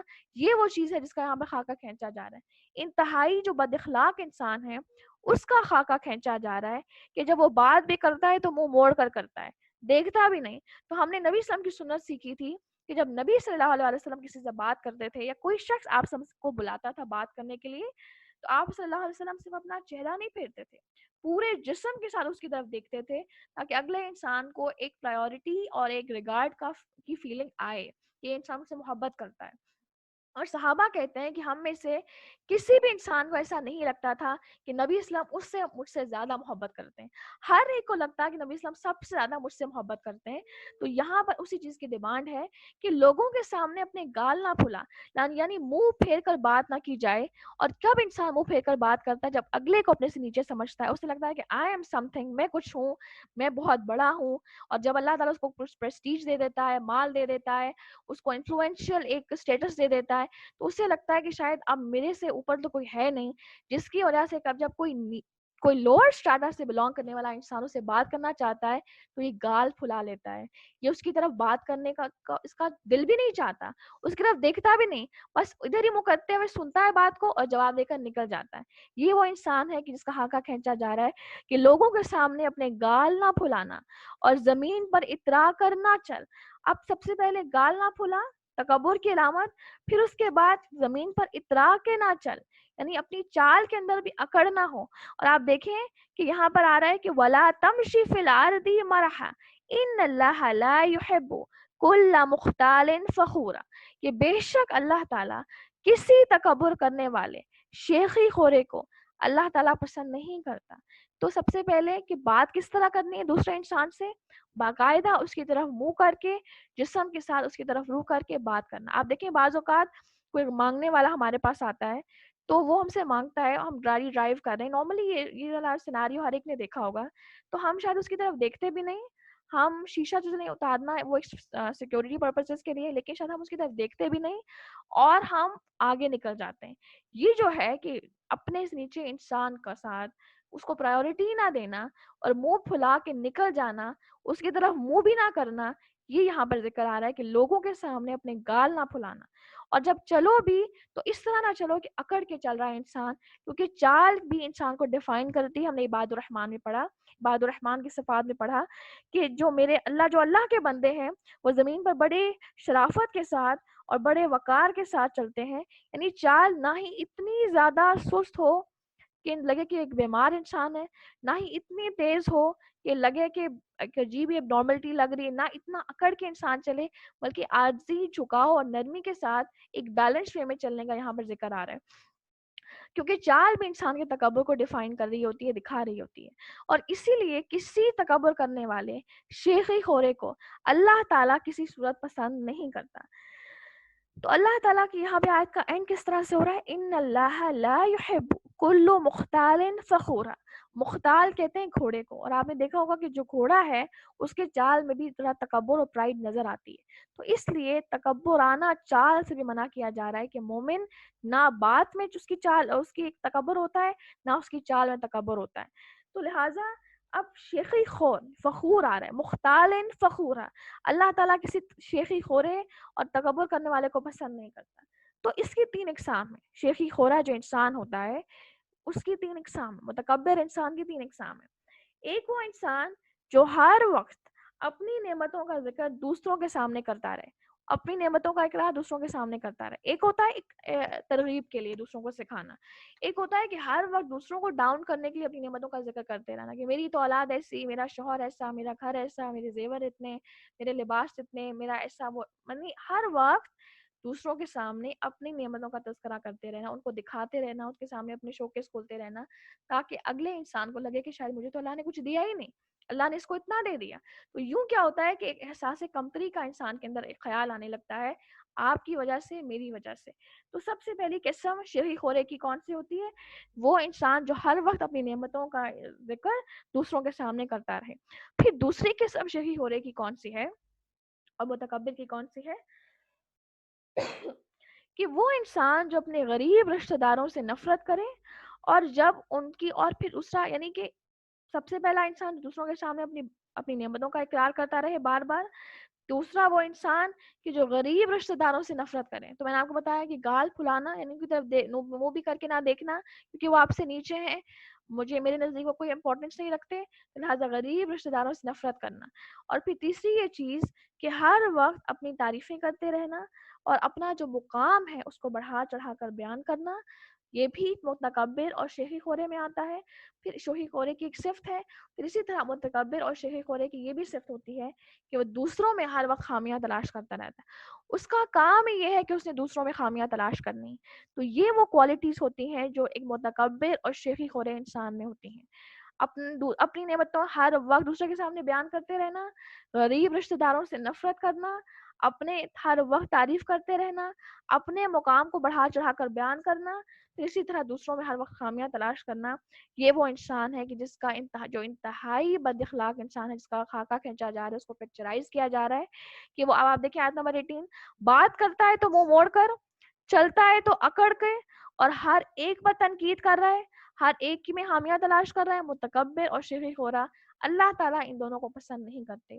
اور پھر اگلی آیت دیکھیں، آیت نمبر 19، اور اپنی رفتار میں میانہ روی اختیار کرو. اب مومن کیسا ہوتا ہے کہ اس کی رفتار میں میانہ روی ہوتی ہے. میں نے آپ کو بتایا، نہ انتہائی سست نہ انتہائی تیز، بلکہ ایک بیلنسڈ. اور اپنی آواز پست رکھ. اب یہاں پر اس کی آواز بھی بیلنسڈ ہوتی ہے، نہ بہت نرم، انتہائی جینٹل کہ اگلا بندہ یعنی آپ اس کے سامنے لیٹ گئے ہیں، وہ آپ کی کوئی رسپیکٹ نہیں کرتا، اور نہ اتنا اونچا کہ اگلا بندہ آپ سے نفرت کرنے لگے، اور بلکہ ایک درمیانی راہ سکھائی جا رہی ہے. یقیناً آوازوں میں سب سے بدترین آواز گدھے کی آواز ہے. تو یہاں پر انسان کو جو ہے بولنے کا آغاز اور دوسروں سے کمیونیکیٹ اور دوسروں سے انٹریکٹ، دوسروں سے ڈائلاگ کرنے کا ایک طریقہ بتایا جا رہا ہے کہ جب آپ بات کریں، دوسروں سے انٹریکٹ کریں، تو نہ اتنے نرم ہو، آپ کی آواز میں اتنی نرمی ہو کہ آپ کی اپنی رسپیکٹ کھو دیں، اور نہ اتنی سختی ہو آواز میں اور انداز میں کہ اگلا انسان ڈر کی وجہ سے نفرت کرنے لگے، بلکہ ایک میانہ روی ہو، چال میں بھی اور آواز میں بھی. لیکن جب دعوت کی بات آتی ہے، جب اصلاح کی بات آتی ہے، تو اس کے بارے میں آتا ہے کہ نبی صلی اللہ علیہ وسلم، صحابہ کہتے ہیں کہ نبی صلی اللہ علیہ وسلم ممبر پر بیٹھ کر اس قدر اونچا بولتے تھے کہ ان کا چہرہ سرخ ہو جاتا اور ان کی گردن کی نروز پاپ ہوتی ہوئی نظر آتی. یعنی جب انسان انتہائی ایموشنل ہوتا ہے، ان کا چہرہ سرخ ہو جاتا اور گردن کی جو نروز ہیں، جو رگیں ہیں، وہ باقاعدہ نظر آتی ہیں، اور آپ کی آواز انتہائی اونچی ہو جاتی. یہ جو سارا جو ایک سکیچ ہے، یہ دعوت کی حد تک ہے. لیکن جب نارمل وے میں آپ انٹریکٹ کر رہے ہیں، تو آواز انتہائی درمیانی ہو، نہ بہت نرم نہ بہت سخت. یقیناً آوازوں میں سب سے بدترین آواز گدھے کی ہے. اب اس کے بعد ایک اور بڑی امپورٹنٹ چیز ہے کہ یہاں پر ایک مومن کو بتایا جا رہا ہے کہ رفتار میں بھی میانہ روی ہو اور آواز میں بھی میانہ روی ہو، اور پھر اس کو مثال دی جا رہی ہے کہ سب سے بدترین آواز گدھوں کی آواز ہے. لیکن ایک بدترین انسان کون سا ہے؟ جو متکبر انسان ہے، جو تکبر کرنے والا انسان ہے. تو تکبر کرنے والے کے بارے میں آتا ہے کہ حدیث میں آتا ہے کہ آپ صلی اللہ علیہ وسلم نے فرمایا کہ جس انسان کے دل میں رائی کے دانے کے برابر بھی غرور ہوا تو وہ جنت میں نہ جائے گا. تو ایک شخص نے سوال کیا کہ یا رسول اللہ، اگر ایک آدمی یہ چاہتا ہے کہ اس کا لباس اچھا ہو اور اس کے جوتے بھی اچھے ہوں، تو کیا یہ بھی تکبر ہے؟ تو آپ صلی اللہ علیہ وسلم نے فرمایا، یقیناً اللہ تعالیٰ خوبصورت ہے اور خوبصورتی کو پسند کرتا ہے.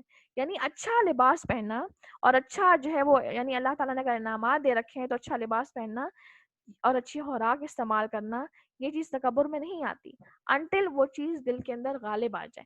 تو یہاں پر اسی چیز کا ذکر آ رہا ہے کہ اچھا لباس پہننا تکبر میں نہیں آئے گا، لیکن اس کو اس طرح سے پہن لینا لباس کو، اور اتنا اچھا لباس اس لیے پہننا کہ لوگ میری طرف ہی دیکھیں، اور دوسرا انسان کو پھر وہی بات ہے کہ اپنی نعمتوں کا ان کے سامنے ذکر کرتے رہنا اور ان کو ڈاؤن کرتے رہنا، اسی چیز کا یہاں پر ذکر آ رہا ہے. پھر اسی طرح ایک اور حدیث میں آتا ہے کہ آپ صلی اللہ علیہ وسلم نے فرمایا کہ قیامت کے دن جو متکبرین ہیں، جو کچھ لوگ ہوں گے جو قیامت کے دن چونٹیوں کی مانند اٹھیں گے اور لوگ انہیں اپنے پیروں تلے روندیں گے. تو لوگ پوچھا جائے گا کہ یہ کون لوگ ہیں جن کو ہم پیروں تلے ہمارے روندے جا رہے ہیں؟ تو بتایا جائے گا یہ وہ لوگ ہیں جو دنیا میں متکبر کرتے تھے، دنیا میں متکبر تھے، دنیا میں تکبر کرتے تھے، آج یہ ذلیل و خوار ہو رہے ہیں. تو جس کے دل میں رائی کے دانے کے برابر بھی تکبر ہوا، وہ جنت میں نہیں جائے گا، کسی صورت نہیں جائے گا. ہمارا یہ حال ہے کہ ہم ذرا سا اچھا لباس ہی پہن لیتے ہیں تو ایک عجیب سی اپنے اندر ایک بڑائی کا احساس ہونے لگتا ہے. پھر اسی طرح تکبر کس کس چیز پر کیا جاتا ہے؟ تکبر کیا جاتا ہے حسن پر، مال پر، صلاحیتوں پر. پھر اسی طرح اولاد پر تکبر کیا جاتا ہے، بیٹوں کی تعداد پر کیا جاتا ہے، حسب نسب پر کیا جاتا ہے، اپنے تقوی پر کیا جاتا ہے، نیکیوں پر کیا جاتا ہے، اپنی طاقت پر کیا جاتا ہے، اپنے رتبے اپنے پوسٹ پر کیا جاتا ہے. کسی صورت تکبر کی اجازت نہیں. تکبر صرف اور صرف اللہ تعالیٰ کا حق ہے، یہ اللہ تعالیٰ کی چادر ہے، اور جو انسان اس کو چھیننا چاہتا ہے اور جو چھینے گا اس کا ٹھکانہ جہنم ہی ہے. تو تکبر کو کس طرح انسان ختم کر سکتا ہے اپنے اندر سے؟ اس کا ایک بہترین حل یہ جو نبی صلی اللہ علیہ وسلم نے سکھایا وہ ہے سلام کو عام کرنا. کہ جب انسان دوسرے کو سلام کرتا ہے اور سلام میں پہل کرتا ہے تو اس کے اندر عاجزی آنے لگتی ہے. آپ دیکھیں کہ تکبر یہ بھی ہے کہ کوئی انسان باہر سے آیا ہے اور ہم سلام نہیں کرتے، ہم کہتے ہیں وہ آیا ہے تو وہ سلام کرے اور میں کیوں کروں، وہ اس کو کرنا چاہیے. جب انسان یہ بھی سوچ رہا ہوتا ہے تو اس کے اندر ایک تکبر کا ایلیمنٹ ہے، اور وہ رائی کے دانے سے زیادہ بڑا ہے. رائی کا دانہ تو بالکل آپ کہہ لیں کہ ان سین سے تھوڑا سا زیادہ ہو گیا. اتنا بھی تکبر کی اجازت نہیں. تو کہاں یہ کہ انسان جو ہے وہ سلام کرنے میں بھی جھجک ہو کہ وہ مجھے کرے. اب یہاں پر ایک ایگو کی جو ہے وہ آپ کہہ لیں گے صفت آ رہی ہے. اسی لیے آپ صلی اللہ علیہ وسلم نے جو ہمیں طریقہ سمجھایا وہ ہے کہ سلام میں پہل کرنا، یہ چیز تکبر کو دور کر دی. حدیث میں آتا ہے آپ صلی اللہ علیہ وسلم نے فرمایا سلام میں پہل کرو، کیونکہ سلام میں پہل کرنے والا تکبر سے دور ہو جاتا ہے. تو اللہ تعالی ہمیں تکبر سے اور ہمیں بچائے اور ہمارے اندر عاجزی پیدا کرے اور ہمیں ان تمام چیزوں پر بہترین عمل کرنے کی توفیق عطا فرمائے. اللہ تعالیٰ قرآن کو ہمارے دلوں کا نور، ہماری آنکھوں کی ٹھنڈک بنائے. اور آپ دیکھیں کہ ان آیات کے اندر جو سب سے اہم چیز ہے وہ پیرنٹنگ ٹپ، کہ پیرنٹنگ کس طرح کرنی ہے. اور پیرنٹنگ کے اندر بھی سب سے زیادہ پیاری بات وہ یہ کہ آپ دیکھیں کہ باپ کر رہا ہے اپنی اولاد کی. تو آج ہمارے دور میں اگر ہم دیکھیں باپ تو اصلاح سے غافل ہے، اس کا کام پورا دن نیٹ فلکس پر بیٹھنا ہے، پورا دن پب جی کھیلنا ہے راتوں کو اور دنوں کو، اور پورا دن جو ہے وہ لوڈو اور جو جتنے بھی گیمز ہیں نام اس وقت ذہن سے نکل رہے ہیں، آپ کہہ سکتے ہیں کہ مرد اس چیز سے غافل ہے. تو آپ یہاں پر دیکھیں جو سورہ لقمان کی جو یہ پیسج ہے اس کے اندر جو اصلاح کر رہا ہے وہ کون ہے؟ وہ مرد ہے، وہ باپ ہے. کیونکہ باپ کی انداز کے اندر اللہ تعالیٰ نے قدرتی طور پر ایک تاثیر رکھی ہے، اور جب باپ اصلاح کرتا ہے تو وہ نظر آتا ہے. اور آپ یقین کریں میرے جتنے بھی ساتھی ہیں کہ جن کی کاؤنسلنگ ان کے والد کر رہے ہیں اور جن کے ان کے گھر میں تفسیر ان کے والد کرا رہے ہیں، ان کے اندر ایک الگ ہی چام نظر آ رہا ہوتا ہے، ان کے اندر ایک الگ ہی بیوٹی نظر آ رہی ہوتی ہے. کیونکہ والد جو ہے وہ حکمران ہے، وہ رائی ہے، اس سے سوال ہوگا. تو لہٰذا اس چیز کا احساس باپ کو بار بار یاد دلانا یہ بڑا امپورٹنٹ ہے. اور ماں بھی اسی طرح پیرنٹنگ کرے گی جس طرح سے یہاں پر سکھائی جا رہی ہے. انداز تنزیہ نہ ہو اور اسی ترتیب کے ساتھ روٹس کے اندر شامل کیا جائے. اب آپ جو ہے وہ ایک دفعہ ذرا تلاوت سنیں اور آپ نے ساتھ میں ویڈیو بھی دیکھنی ہے کہ کتنے پیارے انداز میں وہ بتا رہے ہیں، وہ سمجھا رہے ہیں. اور میرا حال ہے اسپیکر آن کر دیں تاکہ ان کو بھی آواز آتی رہے. اور آیات آپ یہ دیکھنی ہے کہ کیا آپ کو آیات سمجھ آ رہے ہیں، تاکہ انشاءاللہ تعالی ہم ان کو اپنی پریکٹس میں لائیں انشاءاللہ تعالی.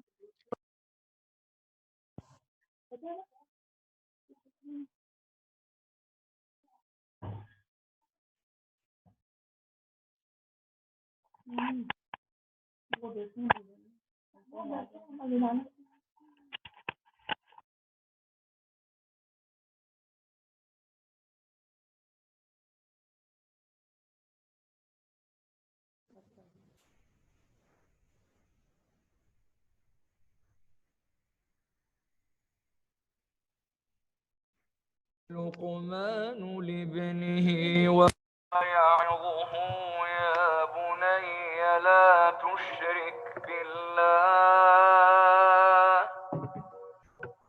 يا بني لا تشرك بالله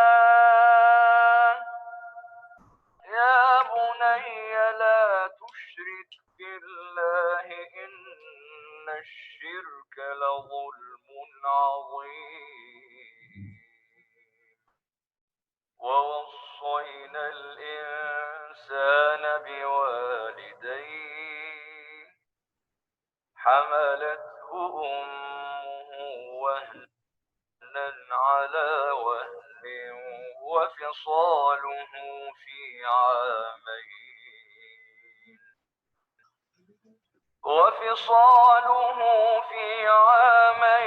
أن اشكر لي ولوالديك إلي المصير وإن جاهداك على أن تشرك بي ما ليس لك به علم فلا تطعهما وصاحبهما في الدنيا معروفا واتبع سبيل من أناب إلي ثم إلي مرجعكم فأنبئكم بما كنتم تعملون يا بني إنها إن تك مثقال حبة من خردل فتكن في صخرة أو في السماوات أو في الأرض يأت بها الله إن الله لطيف خبير يا بني أقم الصلاة وأمر بالمعروف وانه عن المنكر واصبر على ما أصابك يا بني أقم الصلاة وأمر بالمعروف وانه عن المنكر واصبر على ما أصابك إن ذلك من عزم الأمور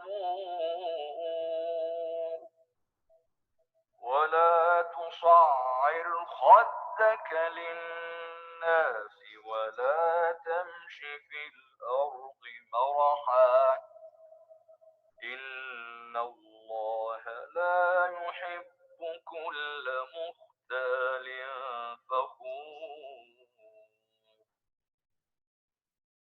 وقصد في مشيك واغضض من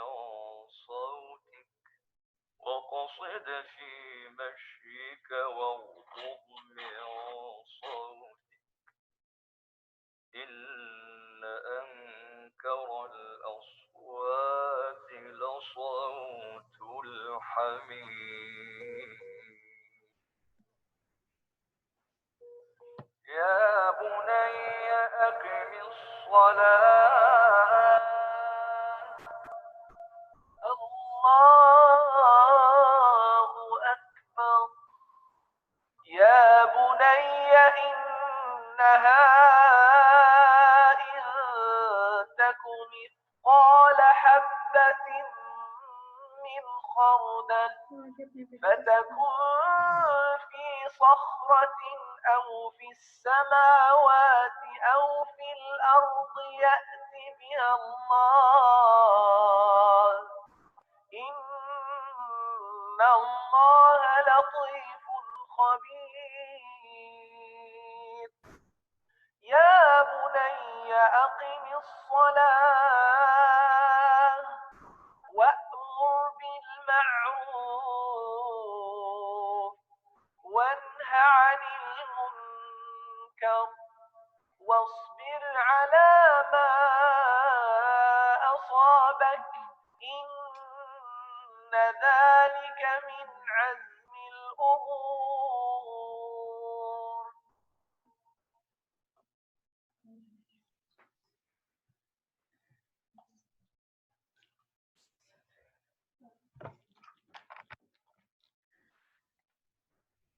سبحانك اللهم وبحمدك أشهد أن لا إله إلا أنت أستغفرك وأتوب إليك.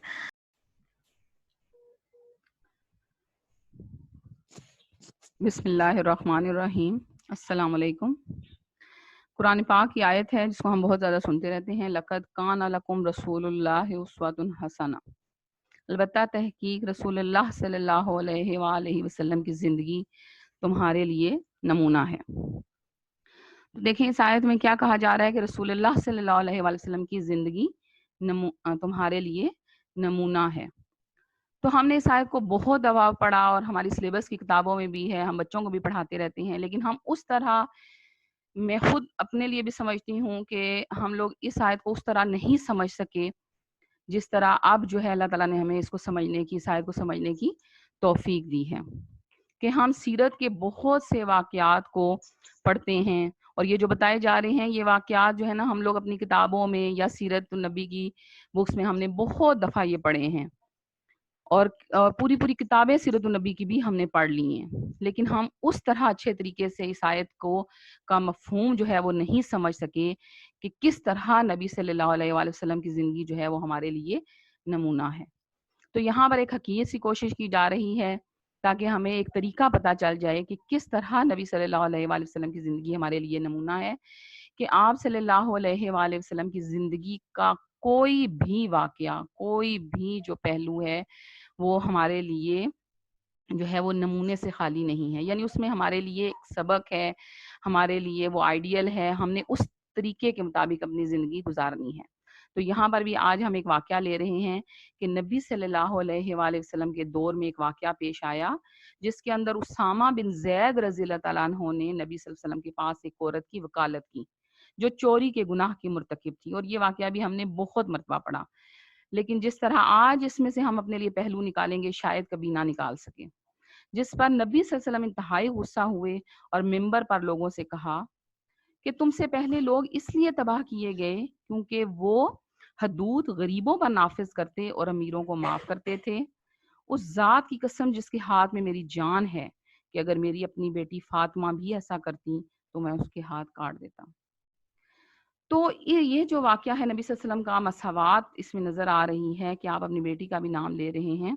تو یہاں پر اس واقعے میں ہمارے لیے بہت سے سیکھنے کے پہلو ہیں کہ دیکھیں یہاں پر نبی صلی اللہ علیہ وسلم ایک لیڈر تھے اور لوگ اپنے معاملات جو ہیں وہ نبی صلی اللہ علیہ وسلم کے سامنے لا کر پیش کیا کرتے تھے، اور لیکن آپ صلی اللہ علیہ وسلم نے کبھی بھی انصاف کا دامن ہاتھ سے نہ چھوڑا، اور تمام کے تمام معاملات کا جو حل ہے وہ اللہ تعالیٰ کی حدود کے اندر رہتے ہوئے اللہ تعالیٰ کی کتاب کے مطابق جو ہے نا ان کو نافذ کیا. خود سے ان میں کبھی بھی کمی یا زیادتی نہیں کی، اور اللہ تعالیٰ کے اس حکم کو یاد رکھا جو اللہ تعالیٰ نے سورہ مائدہ میں آیت نمبر 8 میں کہا، جس کا ترجمہ میں پڑھ رہی ہوں کہ اے ایمان والو تم اللہ کی خاطر حق پر قائم ہو جاؤ، انصاف کے ساتھ گواہی دینے والے بن جاؤ، کسی قوم کی عداوت تمہیں خلاف عدل پر آمادہ نہ کرے. اعدلوا ہوا اقرب للتقوی، اور عدل کرو جو تقوی کے زیادہ قریب ہے، اور اللہ سے ڈرتے رہو، یقین مانو کہ اللہ تمہارے اعمال سے باخبر ہے. تو اس میں بھی ہمارے لیے بہت بڑا لیسن ہے کہ جب بھی کسی معاملے کی ذمہ داری ہمیں دی جائے یا کوئی معاملہ سلجھانے کا موقع آئے تو کوشش کریں کہ کسی ایک کی طرف نہ جھک جایا جائے، غلط کا ساتھ نہ دیا جائے، کسی کی فیورٹزم نہ کی جائے، بلکہ انصاف کا دامن جو ہے وہ ہاتھ سے نہ جانے دیا جائے. اسی طریقے سے اگر اس واقعے میں دیکھیں تو یہ جو تھے نا، یہ جو عورت جس نے چوری کی تھی یہ ایک امیر طبقے سے تعلق رکھتی تھی، اور جو اس کی سفارش کر رہے تھے وہ بھی امیر لوگ تھے. لیکن یہ امیر لوگ خود باضابطہ طور پر ان کی ہمت نہیں پڑ رہی تھی کہ وہ جا کر نبی صلی اللہ علیہ وسلم کے سامنے پیش ہوں. تو لہٰذا انہوں نے کیا کیا کہ نبی صلی اللہ علیہ وسلم کے قریبی جو صحابی تھے اسامہ بن زید، ان کو پاس بھیجا کہ وہ جو ہے وہ سفارش کریں. تو ہمارے معاشرے میں بھی اس طرح ہوتا ہے کہ جب بھی کوئی معاملہ پیش آتا ہے تو اکثر یہ ہوتا ہے کہ جو پاورفل پارٹی ہوتی ہے وہ اپنا کوئی نہ کوئی سفارشی بنانے کی کوشش کرتی ہے، یا اکثر یہ ہوتا ہے کہ وہ دباؤ ڈالنے کی کوشش کرتی ہے. لیکن ہم نے کیا کرنا ہے، نبی صلی اللہ علیہ وسلم کی سنت کو ہمیشہ یاد رکھنا ہے کہ انصاف کا دامن ہاتھ سے نہیں چھوڑنا اور ظلم کا ساتھ کسی صورت نہیں دینا، کیونکہ ظلم جو ہے وہ قیامت کے دن اندھیروں کی صورت میں ہوگا. اور یہ صحیح بخاری کی حدیث ہے کہ بے شک ظلم قیامت کے دن اندھیروں کی مانند ہوگا. کسی کی بھی حق تلفی ہو گئی تو وہ کیا ہوگا، یہ ظلم کہلائے گا، اور ظلم قیامت کے دن اندھیروں کی مانند ہوگا. اسی طریقے سے اور اس اگر واقعے کو پر ایک گہری نظر ڈالی جائے تو دیکھیں کہ معاملہ غیر لوگوں کا ہے. غیر لوگ آئے ہیں اور کوئی امیر طبقہ ہے، ان کا معاملہ ہو گیا ہے، چوری ان کی ایک عورت نے کر دی ہے، غیر لوگوں کا معاملہ ہے. لیکن آپ صلی اللہ علیہ وسلم اپنی بیٹی کا باقاعدہ نام لے کر امت کے لیے ایک پیغام چھوڑ کر جا رہے ہیں کہ جو قانون ہیں وہ سب کے لیے یکساں ہیں، چاہے اولاد ہو، چاہے رشتہ دار ہو، یا باہر کا کوئی انسان ہو. تو لہٰذا ہمارے اندر یہ بہت زیادہ کامن ہے کیا، کہ ہم اپنی اولاد کی وکالت جو ہے نا وہ خواہ مخواہ کرنے لگتے ہیں. حالانکہ ہمارا ضمیر خود اس چیز پر اکثر اوقات ایسے ہوتا ہے کہ ہماری اولاد سے کوئی غلطی ہو جاتی ہے اور ہمیں باہر سے کوئی آ کر بتاتا ہے تو ہم خواہ مخواہ جو ہے نا وہ کیا کرتے ہیں، ان کی وکالت شروع کر دیتے ہیں، چاہے وہ جھوٹی ہی ہو. حالانکہ ضمیر ہمارا ہمیں ملامت کر رہا ہوتا ہے، وہ اس چیز کی گواہی دے رہا ہوتا ہے کہ ان کے اندر تو یہ خامی موجود ہے اور مجھے پتا ہے، اور ہم خود بخود جو ہے نا ویسے ہی جھوٹی ان کی وکالت کر رہے ہوتے ہیں. تو لہٰذا ہمارے لیے اس میں بہت زیادہ ایک لیسن ہے کہ اگر ہمارے بچے سے کوئی غلطی ہو جاتی ہے تو ہم کیا کریں، فوراً اس کی باس پرس ہم نے کرنی ہے، اسے سزا دینی ہے، اسے چھپانا نہیں ہے. کیونکہ اکثر ہمارے معاشرے میں یہ ہے کہ ماؤں کا تو یہ اکثر یہ ہوتا ہے کہ وہ اپنے بچوں کی غلطیوں پر پردہ ڈالنے کی کوشش کرتی ہیں، بچوں کی خامیوں کو لوگوں سے اور باپ سے چھپاتی ہیں، جس سے کیا ہوتا ہے کہ آہستہ آہستہ معاملات بڑے خراب ہوتے جاتے ہیں. اگر شروع میں ہی ان کو روک لیا جائے اور اچھے طریقے سے کاؤنسلنگ کر دی جائے تو کیا ہوگا کہ انشاءاللہ تعالی معاملہ جو ہے وہ بگڑے گا نہیں. اسی طریقے سے اگر اس واقعے کو دیکھا جائے تو اس میں امیر طبقہ ہے، اور جب نبی صلی اللہ علیہ وسلم نے اس عورت کی چوری پر اس کا جو حد نافذ کیا اور اس کے ہاتھ کاٹنے کا حکم دے دیا تو یہ جو امیر طبقہ ہے آگے جا کے اس واقعے کو مکمل پڑھیں تو یہ ناراض بھی ہوا. اور ہمیشہ اسی طرح ہوتا رہا کہ یہود و نصارہ بھی آپ صلی اللہ علیہ وسلم کے پاس اپنے معاملات لے کر آتے تھے، اور جب آپ صلی اللہ علیہ وسلم شریعت کے مطابق ہی ان کا حل بتاتے تھے تو اکثر وہ ناراض بھی ہو جاتے تھے. لیکن آپ نے ہمیشہ جو ہے اللہ تعالیٰ کی کتاب کے مطابق ہی جو ہے وہ حکم دیا، حق بات بتائی، کبھی بھی جو ہے نا اس میں کمی یا زیادتی نہیں کی. لیکن آپ صلی اللہ علیہ وسلم نے ان کی ناراضگی کی کوئی پرواہ نہیں کی، اور جو حکم تھا ایز اٹ از جو ہے وہ سب سامنے رکھ دیا اور اس کو نافذ بھی کروایا. تو اس میں ہمارے لیے کیا ہے کہ ہمیشہ حق بات جب ہم کریں تو وہ لوگوں کی ناراضگی سے بالا تر ہو کر کریں. ہمیں اس چیز کی فکر نہ ہو، پھر ٹینشن نہ ہو کہ کہیں لوگ میرے سے ناراض نہ ہو جائیں، میں نے حق بات کہہ دی ہے. تو یہ چیز ہمارے اندر بالکل بھی نہیں ہونی چاہیے، کیونکہ انسان جو ہے انصاف کے راستے سے کس وقت نکلتا ہے کہ دیکھیں ہمارے اکثر ہم کس وقت انصاف کو کرنا چھوڑ دیتے ہیں یا انصاف نہیں کر پاتے ہیں، کہ یہ ہوتا ہے کہ جو شخص ہمیں اچھا لگتا ہے تو ہم اس کی برائی کو بھی اگنور کر دیتے ہیں. یعنی جو ہمارا فیوریٹ بندہ ہے، ہماری پارٹی کا بندہ ہے یوں کہہ لیں ہم، تو ہم کیا کرتے ہیں کہ اگر اس کے اندر کوئی برائی کے پہلو بھی ہیں تو ہم ان کو اگنور کر دیتے ہیں. لیکن جو شخص ہمیں برا لگتا ہے تو پھر ہم کیا کرتے ہیں کہ اس کی چھوٹی چھوٹی برائیوں کو بھی بڑا ہائی لائٹ کرتے ہیں، ٹاپک آف ڈسکشن بنا لیتے ہیں. تو یہ جو ہے وہ کیا ہوتا ہے، جب یہ پہلو ہمارے اندر آتا ہے نا کہ ہم اپنے پسندیدہ بندے کا ساتھ دے رہے ہیں چاہے وہ غلط ہی کر رہا ہے، اور جو ہمیں پسندیدہ نہیں ہے، ہماری گروپ کا نہیں ہے، تو ہم کیا کرتے ہیں اس کی برائیوں کو ہائی لائٹ کرتے ہیں، ان کو بڑھا چڑھا کر بیان کرتے ہیں، ان کو دل میں رکھ لیتے ہیں، سب کے ساتھ اس کا تذکرہ کرتے ہیں. تو پھر اس وقت انسان جو ہے وہ انصاف کا دامن چھوڑ دیتا ہے. اور یہ ہے جو ہے نا حق بات کرنا، جیسے ابھی بھی ہم نے اس میں پڑھا، سورہ لقمان میں پڑھا کہ نیکی کا حکم دینا اور برائی سے روکنا. تو یہ چیز حق کی بات ہی ہے، یہ حق کی بات ہی ہوتی ہے. تو یہ وہ دیکھیں وہ کتنا پیارا کہہ رہی ہیں کہ یہ ہیں بڑے تاکیدی کام، بڑے ہی ہمت والے کام ہیں. تو یہ کام بڑا مشکل ہے، لیکن اللہ تعالیٰ ہمیں اس سنت پر بہترین طریقے سے عمل کرنے کی توفیق دے. آمین. جزاک اللہ.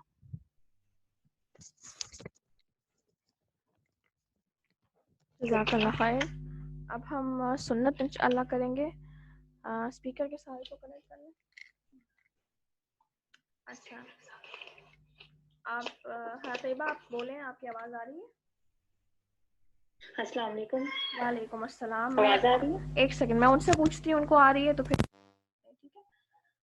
اسما آپ کو آ رہی ہے آواز؟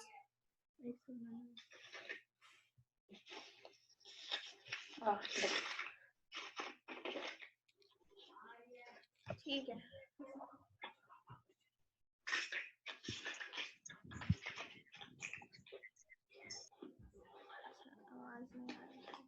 چلیں ٹھیک ہے چلیں اسٹارٹ کریں. آواز آ رہی ہے میری؟ جی جی آواز آ رہی ہے. ربی اشرح لی صدری ویسر لی امری واحلل عقدۃ من لسانی یفقهوا قولی. ربی زدنی علما ربی زدنی علما ربی زدنی علما. السلام علیکم. آج جو میں آپ کو بتانے جا رہی ہوں وہ ہیں جمعہ کی سنتیں. تو جمعے کے بارے میں سب سے پہلے میں آپ کو بتاؤں گی کہ حضرت ابو ہریرہ سے روایت ہے کہ آپ صلی اللہ علیہ وسلم نے فرمایا کہ جمعے کا دن سب سے افضل دن ہے. اس دن حضرت آدم علیہ السلام کو پیدا کیا گیا اور اسی دن آپ صلی اللہ علیہ حضرت آدم علیہ السلام کو جنت میں داخل کیا گیا اور اسی دن جنت سے نکالا گیا اور اسی دن جمعے والے دن قیامت قائم ہوگی.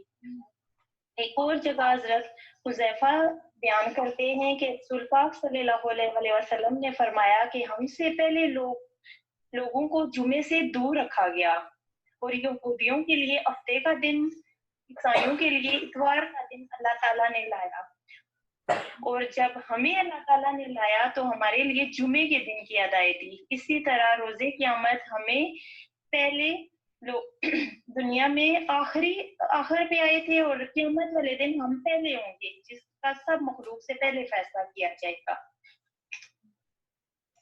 اب میں آپ کو جمعہ کی سنتوں کے بارے میں بتاؤں گی کہ جمعے والے دن کون کون سی سنتیں ہیں جن پہ ہم عمل کر کے اپنا جمعہ بہتر طریقے سے گزار سکتے ہیں.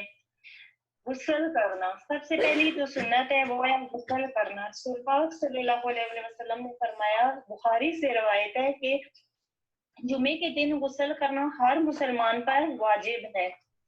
اس کے بعد ہے مسواک کرنا. ہر وضو کے وقت مسواک کرنا سنت ہے. حضرت عبداللہ بن مسعود سے مروی ہے کہ مسواک کو پکڑنے کا مخصوص طریقہ ہے. داہنے ہاتھ کی جو سب سے چھوٹی انگلی ہے چنگلیاں مسواک کے نیچے رکھیں اور انگوٹھے کو مسواک کے اوپری سرے کے شروع میں رکھیں اور باقی انگلیاں جو ہے مسواک کے اوپر رکھیں. اس کے بعد ہے اچھے اور صاف کپڑے پہننا. سورہ اعراف کا ترجمہ ہے کہ ہے اولاد آدم تم مسجد کی ہر حاضری کے وقت اپنا لباس پہن لیا کرو. مطلب یہ ہے کہ قرآن پاک میں بھی صاف اور پاک لباس پہننے کا حکم دیا جا رہا ہے. عورتیں تو مسجد نہیں جاتی لہذا اس لیے انہیں بھی چاہیے کہ گھر میں جب بھی کوئی نماز پڑھیں تو اپنے لباس کی پاکی کا خاص خیال رکھیں. اس کے بعد ہے خوشبو لگانا. یہ تو مردوں کے لیے ہے کہ اگر ان کے پاس میسر ہے تو وہ خوشبو لگا کر مسجد جائیں اور وہ پہلے جائیں. عورتیں تو نہیں، عورتوں کے لیے خوشبو لگانا جائز نہیں ہے. اس کے بعد ہے ناخن تراشنا. حضرت خالد بن عبد الرحمن اپنے والد سے روایت کرتے ہیں کہ جو شخص جمعے کے دن ناخن کاٹتا ہے ایک جمعے سے لے کر اگلے جمعے تک وہ تمام بیماریوں اور بلاؤں سے محفوظ رہتا ہے. اس کے بعد ہے جمعے کے دن بھی ناخن کاٹنا چاہیے اور اس کے بعد ہے سورہ کہف پڑھنا. سورہ کہف کی پہلی 10 آیات ہم پڑھ لیں یا پھر آخری 10 آیات پڑھ لیں. اس کے علاوہ اگر چاہیں تو پوری ویسے پڑھنی چاہیے کیونکہ سورہ کہف کے بارے میں ہے، امام بخاری سے روایت ہے کہ سورہ کہف پڑھنے سے انسان دجال کے فتنے سے محفوظ رہے گا. اور جو شخص جمعے کے دن سورہ کہف پڑھتا ہے ایک جمعے سے لے کے دوسرے جمعے تک اس انسان کے سارے گناہ معاف ہو جاتے ہیں.